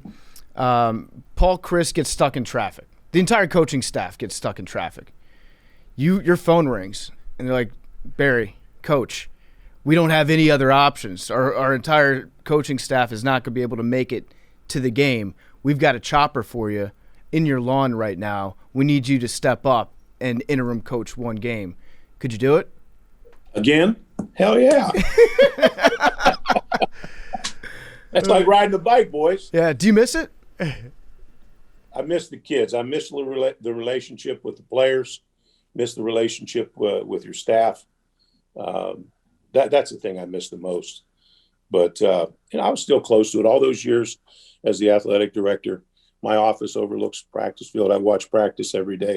I've had the last 9 years. I've had a grandson on the team, so I felt very close to it, and so that really helped. Yeah. Toughest place to play in the Big Ten, and then maybe give me the country as well, because you've obviously played in a lot of different stadiums. Yeah, I say the toughest place in the Big Ten is Iowa. Yep. And the reason for that is their stands are about, they can actually reach over and hit the guy on the bench almost. And they're in those kids' ears now, and they wear them out. And if you're not into the game, or you have rabbit ears, they can really affect you. That's a hard place, and it's loud enough, even though they're probably seat, I'm guessing, 60s, mid 60s, and you're going to play in front of 105 at Penn State, Ohio State, and Michigan. Michigan Stadium sits back. It's not quite as loud. Ohio State, you've got a track around it, so there's, you're separated from the stadium. Penn State's a loud field, but it's set back also. But I'd say Iowa, and as far as around the country, I've never been to Death Valley. I've never been to Florida or Alabama or some of the places, LSU, where they say is they're really tough places to play. But they can't be any tougher than a whiteout at Penn State or Iowa or here or our 100,000 seat stadiums in our league. Yeah, so I'll push back on one, because I actually agree with you. Iowa City and playing at Iowa, I actually sat, I think, like second row at Iowa for a Wisconsin-Iowa game probably 15 years ago, and it was, you basically are on the bench when you're that close, because it really is that close. The only place, I've been to a lot of Big Ten stadiums, the only place that is on a different level is Death Valley on a Saturday night, LSU. That is a sound that I don't think I've ever heard before. And it like actually hurts your ears how loud it is. And we went to a game where LSU scored 0 points. They got shut out by Alabama. So they didn't have a lot of cheering going on. But before the game, that was the loudest crowd I've ever been a part of and ever seen. So, but I agree. I mean, every other stadium put it up with every other stadium in the SEC. Yeah, I'd heard about LSU, had never been there. That's why I mentioned it, but I'll take your word for it. Yeah, it's something else. Yeah. It really is. Who's the best player that you've ever coached? Probably Joe Thomas. Mm-hmm. Joe came in. Joe actually wanted to be a two-sport athlete. He played 3 sports in high school, but he wanted to go to the Olympics and throw the shot and disc. But he was very analytical. When he was a true freshman, we were getting ready for the bowl game. We had some injuries in the defensive line. After 2 practices, all of a sudden he's in the rotation to play defensive line as well as offensive line. He played. When he got to the league, I think he gave up 1 sack his rookie year and didn't miss a game for all those years until his very last year in the league. Very, very analytical, real smart player, very athletic. But he was the best. Yeah, have you noticed a difference over the years? And Joe Thomas is one of the guys I think that was involved in the transition of offensive linemen sometimes becoming less just big, fatter guys and becoming legitimate athletes that are, just kind of these freaks of nature that are able to run faster than, a lot of high school wide receivers, but also, 320 pounds. Yeah, I don't think I don't think you see a lot of big fat guys playing. Right. They're big guys. Don't get big fat guys confused with big guys. Yes. But we had a kid named Aaron Gibson who was a mauler, and we trimmed him down from 420 to about 3 365 or so. And he was really good. He's right there with he, you know, he wasn't as athletic, but he could do a flat out split, put his chest on the ground. I mean, he was a freak now. Yeah. He was a hell of a player. I liked him going against people. Yeah. So along those same lines, I'd have to imagine, I mean, you are a true football guy. Football is your life. Was there ever a better feeling when you get into a game and you just know that there's nothing they can do to stop you from running the ball? When it's like, we are bigger and stronger and we're just going to run the ball 20 times in a row and there's nothing they can do about it. And I'd keep telling my offensive coordinator, don't get bored. Just keep handing it off. We don't have to get fancy here. We're going to beat the hell out of them. We're going to pound them. Yeah, I love that. I love that feeling.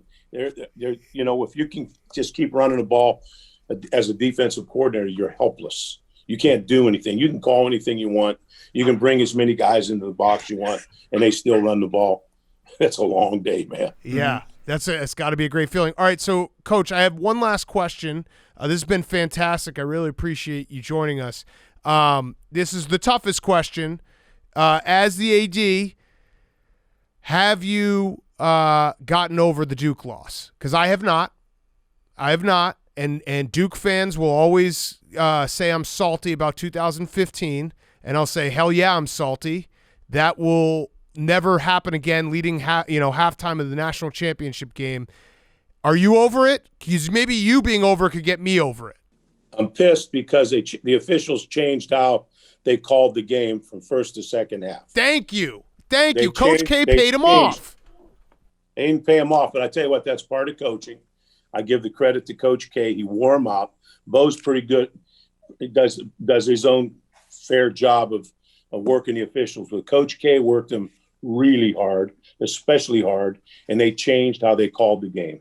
And I will say that to my dying day. Okay, so you are exactly like me. You're not over it. Good. I feel good. Time with that. We should have won a national championship. Yeah, sorry. I feel good that because the people will just come at me all the time and be like, dude, it's been 6 years. Get over it. I'm like, no, I'm not. I refuse to get over it. I will never, ever get over it. You don't get there that often. Right. You know? Right. You got to win when you got a chance. Oh, man. Small part of me died in that field house that night. I say it. It's still sitting there in the end zone. It's just sitting there, and it's just never coming back. So what are you going to do? That's why they play the games, I guess. That's right. Yeah. Well, that's gamesmanship. That's part of coaching. Yeah. If you can influence the officials, that's what you do. Yeah. You got to work them. PFT, you want to get him on officially? Do you want? So as I mentioned earlier, we do the Low Man Trophy every year. So we've got an esteemed crew of fullbacks that currently vote on it. It's John Kuhn, Lorenzo Neal, just a bunch of guys. Alec Ingold obviously is on it as a past winner. Could we just say that you're on the committee? You could be on the committee if you want, but we need to get absolutely. Okay, great. Absolutely. So we're gonna start doing our poll. I think late November is when we put out the first ballot, and then we announce it mid-December. So it's finally an award that recognizes a true fullback position in college football. All right, awesome, Coach. We'll be in touch, and we'll get your ballot. Yeah, glad to have you on the committee. And hopefully, I'll see you Saturday. Okay, very good, guys. Yeah, if you need anyone to come into the locker room, after a win and pump everyone up, I will be there. So I'll be around. I'll send that word to Paul. Yeah, right. Just let him know. Or Patrick Herb can get me in there. Okay. Tell him. We'll figure it out. You're available. Yes, okay. I am available. Right. Coach, thanks so much. Thanks, Coach. All right, guys. Have a good day. See ya. Good to meet you. Barry Alvarez is brought to you by our great friends over at Cross Country Mortgage. Cross Country Mortgage is much like us at Barstool. They're a people-first group of people. They're dedicated to the fundamentals of mortgage lending, which results in a fast, convenient, and less stressful home financing or refinancing experience. Rates are unbelievably low right now. Don't pay the bank more money than you need to. Our friends over at Cross Country Mortgage make it super simple to figure out how much you can save on a monthly basis and over the lifetime of your loan. The numbers can be very staggering, and you don't know how much you can save unless you actually talk to an expert and you figure it out. Cross Country Mortgage is the best because they are people. Okay? They love people. They love dealing with you. They love making your lives easier.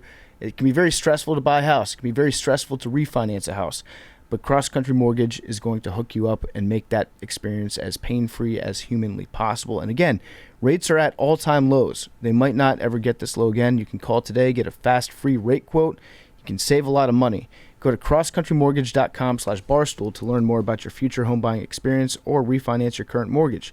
Cross Country Mortgage LLC, NMLS 3029, all loans subject to underwriting approval, www.nmlsconsumeraccess.org. Garrett Mcnamara is about to be brought to you by our very good friends over at Simply Safe. It's pop quiz time. How many people do you think had a package stolen from their front porch this year? Just found this out. It really bugs me. 43% of online shoppers had a package stolen by porch pirates in 2020. Simply Safe, my favorite home security company, is trying to do something about this. It's big news from Simply Safe. They just launched their new wireless outdoor security camera.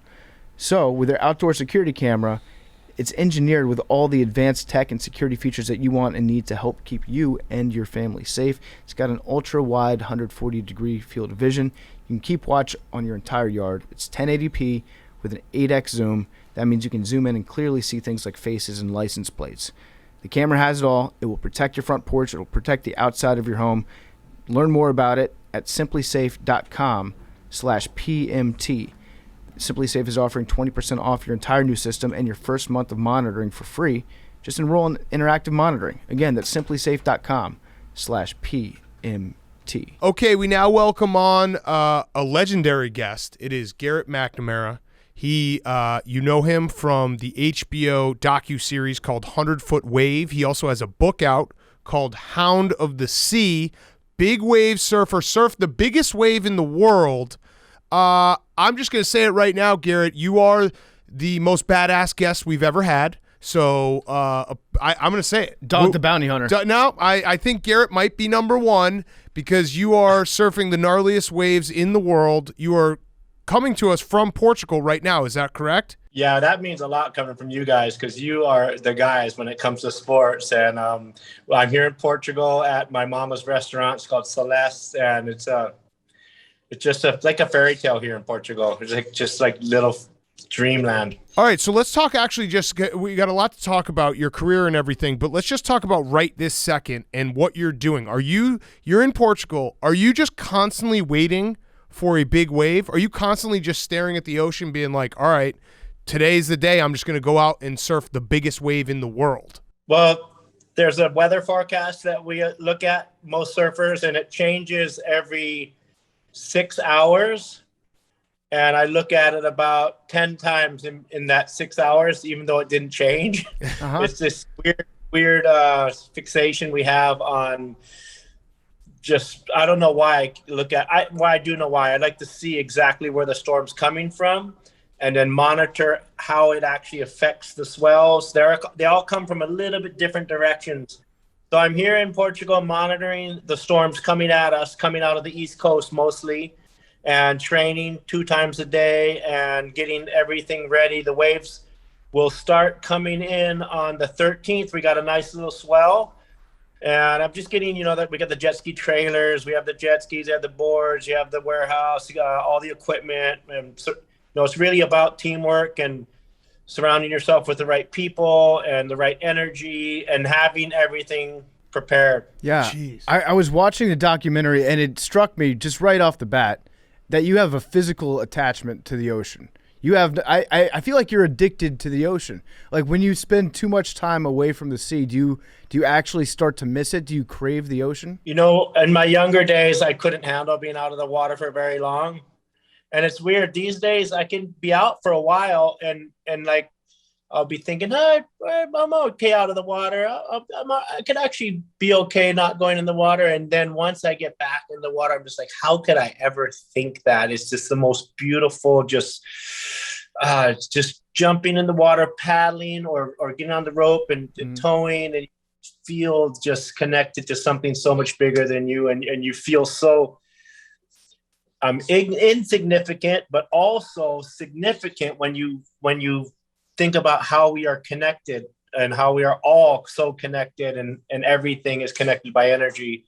And the ocean is just, it's so amazing out there in the ocean. I did notice you said something that struck me is that you, when you have a big wave, you're not conquering the ocean, you're dancing with the ocean.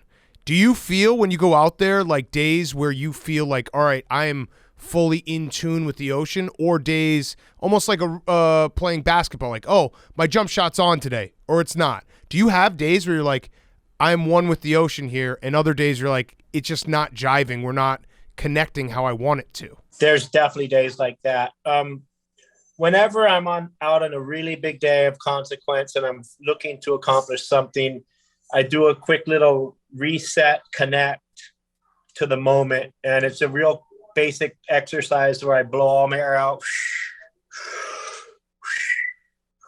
And then a third time I blow it all out with my eyes closed. And then I open my eyes and just look around and connect to everything and see and feel and know that what I'm looking to achieve will come. And that's usually when the wave of my life comes, on those amazing days when it's, different than all the other days, the big days or the perfect days when there's perfect barrels.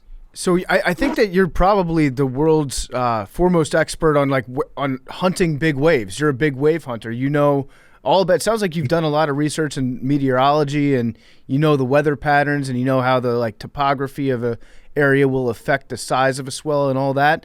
So you're always on the lookout for big waves. But people also, they just send you pictures of waves near their houses, right? That they see, and they're like, "Hey, you might want to come check this out." That's how you found the place that you're at right now, Nazare, right? Somebody just sent you a picture of a wave, and you're like, I need to go conquer that wave? I said I need to go compliment that wave. Yeah, there we go. Dances with it. First, see if it's possible. Would ask me to check if their wave was big and good, and if it was big and any good, could I please help promote their town? That was the email. It was crazy.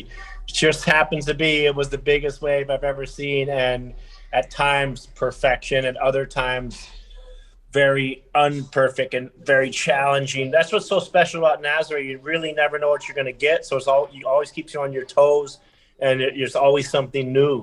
Mm-hmm. That's crazy. So for some reason, when you're watching the documentary and when you hear surfers talk, just saying barrel over and over just gets me pumped up. And if you should go watch the documentary, it's awesome on HBO. But they talked about how you basically retired, and then you came back. You fell back in love with it. You tried the regular life for a while, and then you got spat out of one of the most perfect barrels of all time at Jaws, correct? And do those type of surfs? Do you dream about that? Do you still think about that? Because the way everyone was talking about in the docuseries about the barrel and how perfect it was, it got me so pumped up. Well, put it this way. I love being in the barrel so much, I named my son Barrel. Yes. And the barrel is just this place where it seems like time stands still, and you're in this perfect, I don't know how you're in this cave, and you're looking out at either the landscape or the ocean, and sometimes the barrel turns and you can't even see out, and you can just, it's like time stands still.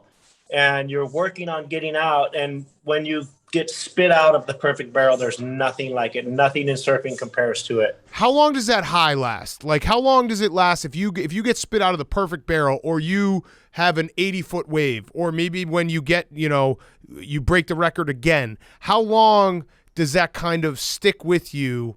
And how long does it take to come down to reality? Oh my God, I just did that. As you're getting barreled and you come out, and it's just overwhelming. And it depends on what barrel, if it's the biggest, best barrel of your life, it's overwhelming. You're on cloud 9, you're having the best day of your life. And the craziest thing about surfing is you can go back out, and then somebody drops in on you, or your jet ski driver does something you don't like, or something just all of a sudden, it's a roller coaster ride of emotions. You can be as high as you ever been, and it can continue on for days or weeks, especially when you talk about it again. But you can also have the total opposite, where you get the best ride of your life, and then you're as high as you can be, and then the next wave something goes wrong, and you're just like, you want to kill somebody. So it's an emotional roller coaster, and it's really challenging to deal with at times. Yeah, I bet. So you're on the hunt for a 100-foot wave. You're looking to surf the biggest wave possible. What happens when you surf the biggest wave in the world? Is there a time period where you sit back and you're like, I did it? Or how quickly after that are you out there looking for something new, something bigger than what you've just accomplished? One of the most satisfying feelings in surfing is pulling up to a wave that nobody's ever surfed and riding it for the first time. And you know, all these waves that we know about and we've surfed or friends have surfed, they share with us what they're like and how they break. But when you pull up to a spot by yourself with your buddy and you just start towing into waves that have never been surfed, there's no feeling like it. It's just so it's uncharted territory, and you don't know what you're getting yourself into. And if everything goes right, it's just like getting the best barrel of your life. So is climate change affecting like where the next big waves are going to be? Have you seen firsthand any evidence of like, okay, the waves here used to be a little bit smaller, now they're bigger, or the waves over here are getting a little bit smaller, time to go find a new spot? About 15, 20 years ago with this oceanographer friend of mine, Pat Caldwell, we studied all the charts and all the swell data from like 1960. And there is really no rhyme or reason to the big days and how many big days are going to come in a year. And there is El Nino and there is La Nina. El Nino usually has bigger waves in the Pacific, and La Nina usually has bigger waves in the Atlantic. But there still is no rhyme or reason, and you could get one swell that's the biggest, but you didn't get 10 or 20 swells that year. And climate change, there's definitely different weather patterns going on. I live on the beach in Hawaii for the last 10 years, and I've been monitoring the shoreline and the way that the swells are affecting it. And we had this really strange pattern of north swells for like 5 years, all summer long, and it took our beach. And this year we had a bunch of west swells during the summer, and the beach stayed. So, you know, I don't know if climate change is making any difference in the storms, but there's so much media and so much hype around all the storms that it really, everybody knows what's going on more everywhere. So it's seems like climate change is doing, and it could be, you know, the way that what we're doing to Mother Earth and how we're just depleting her and just taking and putting so much waste into the environment that it seems like climate change is a real thing, but I can't really say that it's affecting the weather patterns. Gotcha. So you just mentioned your son Beryl. I think you have 2 children. Or no, you have more than that. You have 5 kids, right? 6. 6 One kids. on the Oh, wow. Congrats. Well, that even speaks more to my question. Do you get five now with one on the way? Sorry. One on the way. Congratulations. Do you get scared? Do you have moments when you're out there and you're like, wait, I'm a father. I don't, I love surfing, but this is scary. I mean, I don't know. I read a lot about you and that you are able to conquer your fear or basically just throw it away. But like, I would imagine that there's moments where you have to be scared of these waves, no? If you're not ready, you haven't prepared, you didn't train properly and you didn't get your for me, it's my lung capacity nowadays and a little bit of my shoulder injury still hold me back a teeny bit. But as long as you prepare, as long as I prepare and I know that I'm physically ready, then I'm not afraid at all.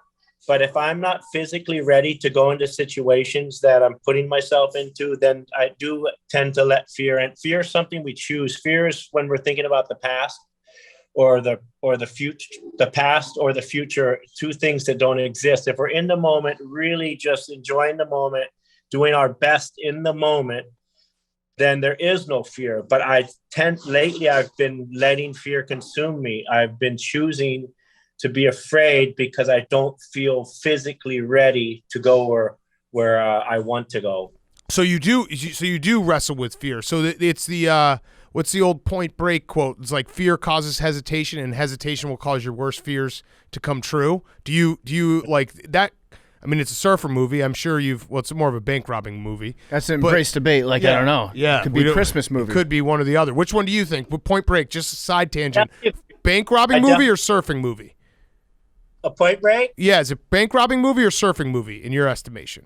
It's a nice little mix. Yeah, but if you had to choose one. They did a good job. It's really hard to put Hollywood in surfing because the actors, it doesn't work. Big Wednesday, it worked. the movie The North Shore is pretty funny, and it worked. But Point Break probably was the closest. Blue Crush was all right too. Those are the two late recent movies, or not recent anymore, but those are the two movies that did pretty well of bridging the gap between Hollywood and surfing. So back to the fear thing. What's the longest you've been thrown underwater? Like, what's the longest it has been is taken you to come up from a wave when you get tossed? I think it was last year here in Nazareth. I was down for like 35 seconds on one wave, and I was down for 45 seconds on the second wave. And it was I really enjoyed it. It's on episode 6. You liked really it? Enjoyed it. Wow, okay, I can do this. Wait, so talk us through like what happens when you get tossed. You're holding your breath.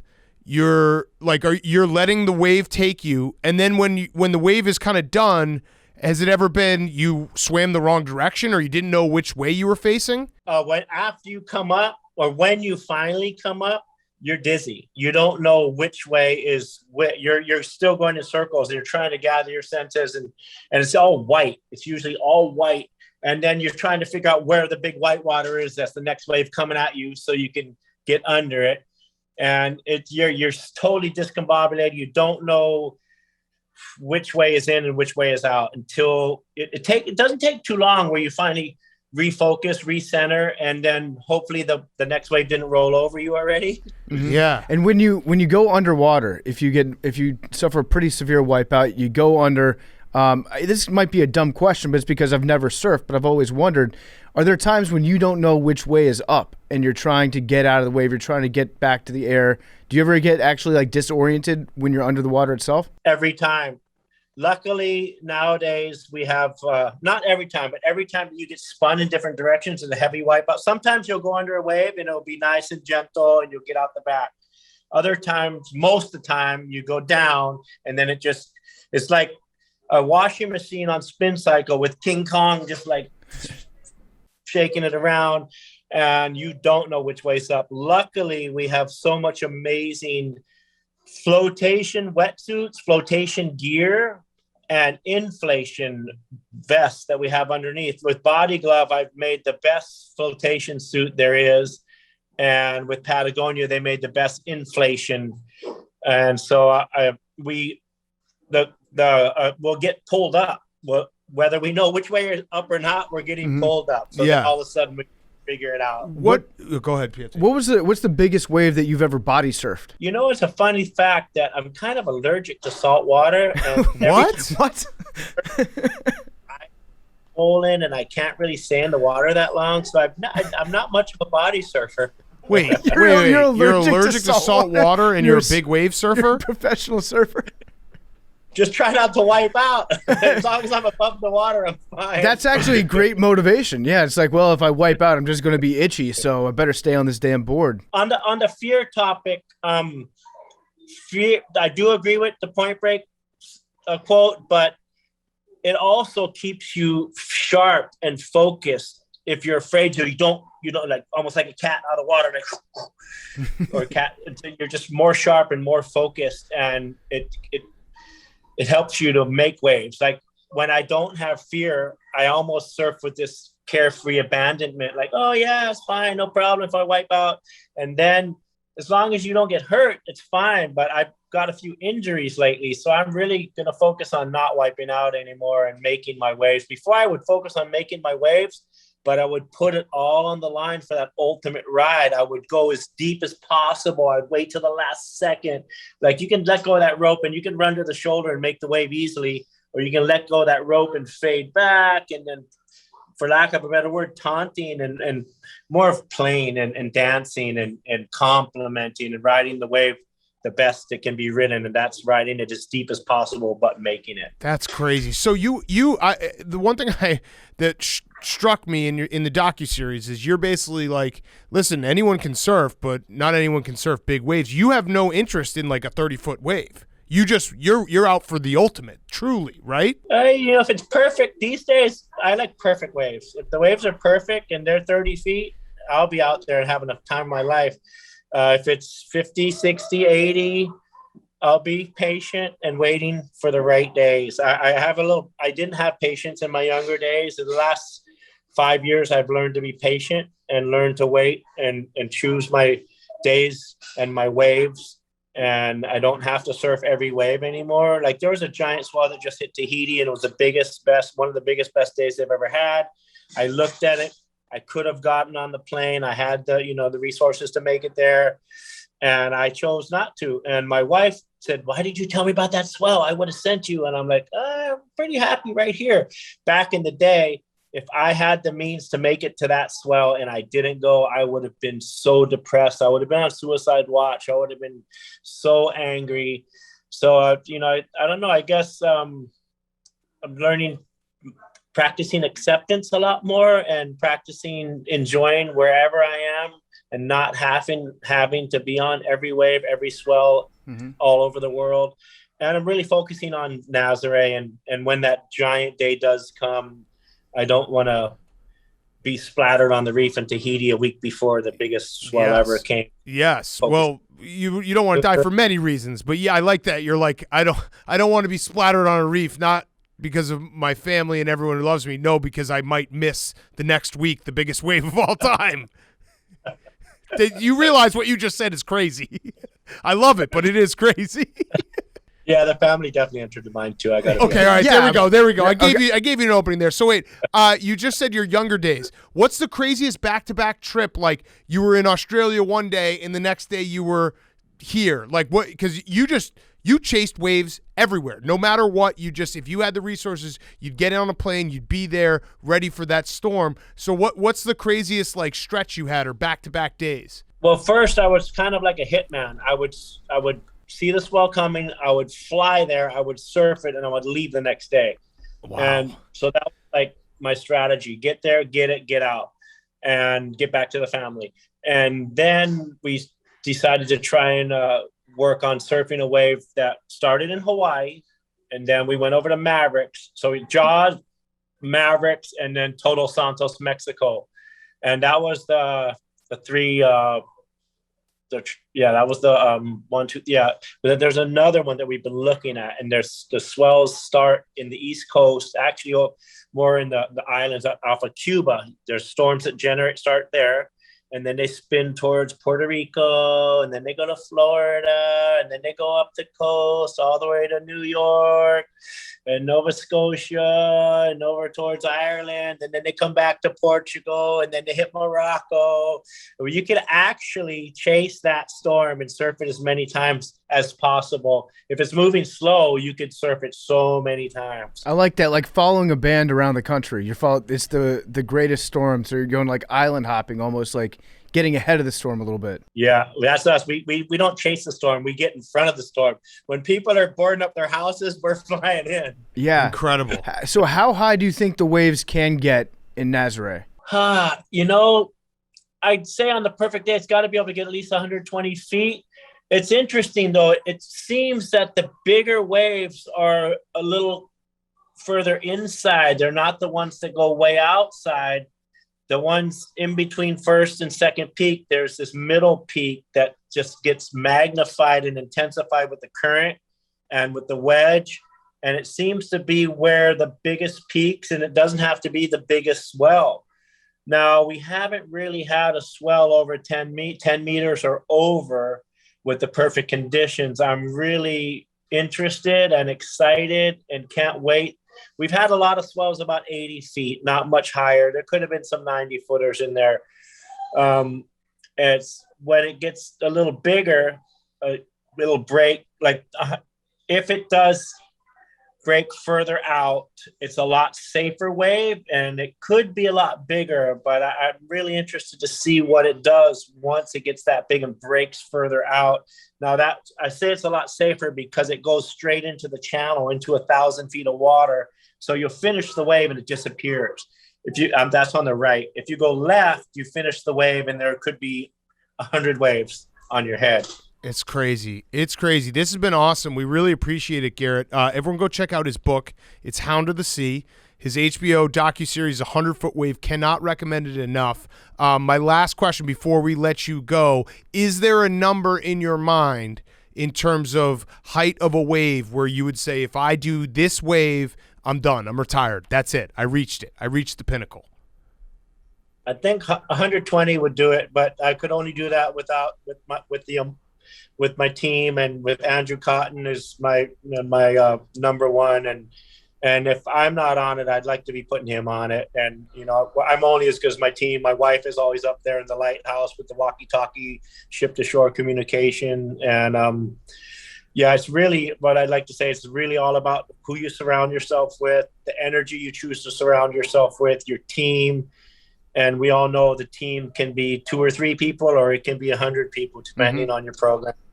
Wow. Yep. Incredible. Well, thank you so much, Garrett. Best of luck on this swell coming up. And everyone go check out the docuseries, buy the book, because fascinating. But the baddest ass guy we've ever had on this show. You guys are too much butter. Well, good luck. Thanks so much. I'll take it. And I hope you guys come to Nazareth. I'm telling you, come to Nazareth. I'll take you out on the skis, and you will love it. No, thank you. I'll take a rain check on that one. All right. See you, man. See ya. Garrett Mcnamara was brought to you by Sling. If you love watching live sports, but you're tired of the high prices, it's time to take control of your TV experience. It's time that you got Sling. Sling is the place where your favorite channels, including ESPN, NFL Red Zone, SEC Network, Golf Channel, FS1, TNT, NBC Sports, and more, all come together for less. With Sling, you can watch pro and college football, you can stay up to date on your fantasy league, and you can build your perfect channel lineup to follow your favorite conferences. Plus, they have ways to watch local channels for absolutely free. Sling is easy to set up, it's easy to use, there's no contracts. Starting at just $35 a month, you can sign up now, get your first month for just $10. Whatever you're into, it could be football, baseball, basketball, hockey, tennis, soccer, or golf. Sling is where you can find all the live sports that you love, all in one place for less. Sling gives you access to exclusive content on the new Barstool Sports channel. Just go to sling.com/barstool, sign up now, and get your first month starting at just $10. All right, let's wrap up. We got Fire Fest of the week, then we'll send everyone along. Reminder, college football show, pregame show is live from 1200 South Lakeshore Drive in Chicago for Wisconsin Notre Dame. Also Sunday we'll be at Aurora. Then I'll be flying back for Sunday's show. So, Hank, your Fire Fest of the week. Uh-oh. No, I don't. My Fire Fest, I've said this probably a few times over the years, just sometimes I do have a Fire Fest, and then sometimes weeks like this where I don't really have anything, I feel like it delegitimizes my real Fire Fest when I just kind of force one. You could have one, though. He's trying to think positively. You know what? You could do a... Like, my biggest Fire Fest, the thing that, like, is the biggest trouble in my life is you guys. So it's like, what? What? Oh, wow. Okay, my Fire Fest And that's not that bad. My Fire It's not Fest is bad. that Hank is mad at us about... No, here's what my Fire Fest is. Hank's mad about something, Day to but he day won't my tell life. us what it is. No. There's nothing wrong. It's like day to day my life is great. The only time I catch heat is like when I come in and you guys are just like, oh. What is whatever that? you like? What is that? What do we do? What? Can you explain what is? Hey, did you train? Did you get beat up today? Wait, golf. Hank, we haven't said anything like that today. No, I asked the you if week, your trainer Fire Fest beat of the you up week. yesterday. Do you want me to stop asking you how you played when you golf? I am genuinely curious how you played when you golf. It's like a normal thing to ask someone. But yesterday, you're like, how many, or like, what'd you play? And I was like, I didn't even play. Were you not playing yesterday? Was it a simulator? I took a lesson. Oh, okay. So I will never bring up golf again. No, What's your swing coach's name? I'm sorry. I apologize. I literally wanted to ask that's how what I'm you're doing. saying. My point was that, again, Sounds like I was you're not maybe saying that. self-conscious about playing too much golf. No, I'm not. It's just that again, my entire point of this is I have no Fire Fest. Everything's all good. If there was one thing that would be He'd have a new job and work with different coworkers. Yes, he hates our guts, and we never once. All right. Well, you guys are getting old anyway. I'll never. Yeah, I mean, Billy. This is why Billy's here. Can you stop with that? Like, seriously. You started that. You know I didn't. I was. you didn't. I was basically. You know what's crazy is that for the first time in a really long time, life expectancy in the U.S. has gone down. Oh, and so is that Billy's because of COVID though? No, I think it was before COVID. Oh, it went down, but it's definitely ticked down further this year. Billy's definitely looking at us like, yeah, those two. That's idiots like us for not going to the dentist. Yep. Yeah, that's why Billy's like, just don't go. Yeah, just don't go. Hank, I will no longer ask you about your golf game or your training game or anything ever.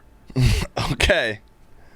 Great. Great. So your swing coach, you said, was named Daniela Dan. or Danny? Shout out to With Dan. an I? 5-iron golf. Great place. All right. Nice. That's it? I would comment, but I'm not allowed to. No, you're allowed to pick it. You can do and say whatever you want. No, I don't. Are you What gonna you make a do- series? You should try to break 100. I don't think you can do it. I'm staying out of this. I'm not. I don't converse on your golf game. I didn't ask. See, this is where, again, this is an example. I was genuinely being like a friend, being like, "How'd you golf?" And I didn't really make, all I said was like, that was just an example of like, you guys were just like, oh. Yeah. Okay, got it. So I'll cut out the. I did love the impression though. That's what I walk into. Do it one more time. Hey, what's up, guys? How are you doing? Is there anything I can do for you? Hey, cool. Time out. Time out. Wait, Big Cat just actually did it. Time out. Well, Hank was doing the impression. Big Yeah. Cat, you made the noise. Yeah, time out. I don't think you've ever, in the decade that I've known you, walked in saying, "Hey, what's up, guys? Anything I can do for you?" Well, yeah, I've usually already done it. I'm like, hey, here's the stuff. Here you go. Here's your coffee. Here's your water. Oh yeah, Here's your prep sheet. Yeah, you're always getting that. Yeah. Oh, Hank okay. is Well, the best with the prep sheets. all right.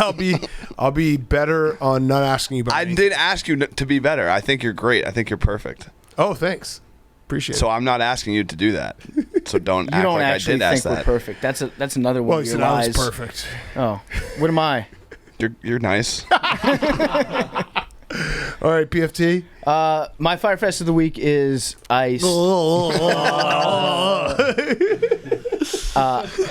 It's maybe a very relatable Firefest because I set a goal and I didn't reach it. Oh no. I failed at a goal, and all September? the people out there that said, you know, it's better to set goals because even if you don't accomplish your goals, you still will have accomplished something. Yep. They're full of shit. Yep. Fuck those people. So I said at the start of the summer I was going to learn the entire Freebird solo, which I battled through, including a pretty much broken finger, trying to learn how to play it, and I was not able to do it. Summer ended 2 days ago. Damn. And I was not able to do the entire thing. I'm like 80% of the way there, 90% of the way there, but I can't play it all the way through, and it feels bad not being able to achieve a goal. So let this be tried. a lesson to everybody. Don't try. Yep. Ever That's a very good lesson. at anything. Yeah, 'cause Stomach then you can agrees. fail. All right, my Firefest. Well, I had a Firefest, but I can't use it now because I have to be nice to Hank. No, see that? And no, says who? No, my can't lose parlay. Hank got in my head about the Steelers, so it's guaranteed that the one I submitted is going to win, and the one that everyone's going to bet is going to lose. So, whatever, it's fine. What's the one you submitted? It was Steelers, Cardinals, Chiefs, all to win, and over 48.5 in the Bucks-Rams game. I switched it. Now it is Ravens, Cardinals, Chiefs to win, and the over 47.5 in the Bucks-Rams game. So, J God. yeah, it's fucked. It's fucked. But you know what? It's about the friends we made along the way. Agreed. Yeah, so we're good. We're great. We're Gucci. So Gucci. So Gucci. Gucci Mane. Insanely Gucci. Fresh out the pen. Billy, your Firefest of the week. So I finally figured out how to pay my power bill, but turns out the person who's living where I'm living now didn't pay their power bill for the whole year. So it was a common problem. The person who moved in the year before me didn't know how to pay their power bill. But anyway, the power company thinks that I've been living there for the past year. So I have to figure out a way to prove that I just moved in. Let's skull fuck them. Besides my lease, I need to prove to them that I didn't live there. Haven't you been blogging your move with Ben Mentz? Can you submit a blog as evidence? I don't know. But that's the type of paperwork type stuff that I Have really... them You just signed a call lease me. at the barn, didn't you? No, I didn't. That's why. There's no previous lease. Have them call me, and I'll just be like, yeah, it was really annoying when he lived an hour away and he was never here. And I'll just get mad, and then they'll be like, all right, this guy's telling the truth. Okay. But it's weird. I have to submit paperwork. Yeah, I got you. Just have them call me. Paperwork stresses me out. That's my Paperwork Firefest. is the worst thing in the world. just writing Anything. Any paperwork ever. in submitting several documents. It's awful. Do you know who the old guy's name was? Yes, because I sometimes get his mail. I don't open it. Uh huh. I leave it. Mail fraud. You got to sign that guy up for a bunch of weird shit. You got to put him on all the mailing lists. Yes. You got to get back at him. Yeah. Or why don't you just keep going what he's been doing and then make the next person pay your late bill? I know. They would have never known if it wasn't for me being a good citizen. Yeah. Yeah, it's fucked up. All right, tell him to call me. I'll figure it out for you. I promise. I promise. I actually would love to get in a fucking argument online. No, I'm serious. Like, No, if you can get me on, I don't want to be on hold. No, but it's if you more- can get me the call, if you can get me someone on the phone, I would love to get in a good fucking sparring match. No, it's more like I gotta like submit several documents to prove it when I only have like one. Okay. All right. I will help though. I officially will help. Jake. My Firefest is that my building constantly leaks from the roof. It just feels like it's raining all the time when you're walking in it. Is that a It's metaphor disgusting. for? Wait, that sucks. Where? In your No, apartment? you're walking inside, so you're out on the street on the corner of the apartment. Oh, Yeah, onto the street. Yes. Got it. Mystery water is one of the finer things about living in the city of New York. Did you guys go to this? There's at the Starbucks next to our office. There's a fucking air conditioner right above the door, and I got drenched today. Yeah. You just get wet every time you walk So in. gross. It's awful. Yeah. When you do it I'm on not the going to say it, Jake. say, I know where you're going with Say that it. one. But yeah, I get wet. you Yeah, do get wet. Ha, Jake, I didn't know you like to get wet. Yeah. All right, Billy. Anything that we missed? Yeah, the fire on top of the Saints Stadium was caused by a pressure washer that exploded due to the gasoline getting too hot on the top. Whoa. All right. I know that was something that we were concerned about. We didn't mention it on the show, but Yeah. I figured it out. Okay. Took a note. So they fix it? Yeah. The fire's out. One guy got minor burns. Okay. Thoughts and prayers. Okay, so Zach Wilson and Trevor Lawrence, and they're both in their 2 starts, have less picks than Peyton Manning did in his first 2 starts. There we go. Yeah. Huge. All right. That it? I'm not a drug guy. Okay. Good to point out. Yeah. Didn't ask, but that's good to point out. Billy 8-Ball. Yeah. No. No. Don't Stop. start that. PFT. Stop. What was it? Billy 8-Ball. Don't start that. My weight loss has nothing to do with drugs. But Okay. Numbers. 97. 94. 6. 18. 69. Groundhogs are the same as woodchucks. Duh. 1. We haven't had one. Oh, you know what this means? I mean, if you don't bet on the Bears after we just pulled 1 and Justin Fields, number 1. Come on. The signs, they're everywhere. That's not scoregami, is it, Jake? Third time. Wow. Love you guys. Lions, Tigers, and Bears parlay. Love it.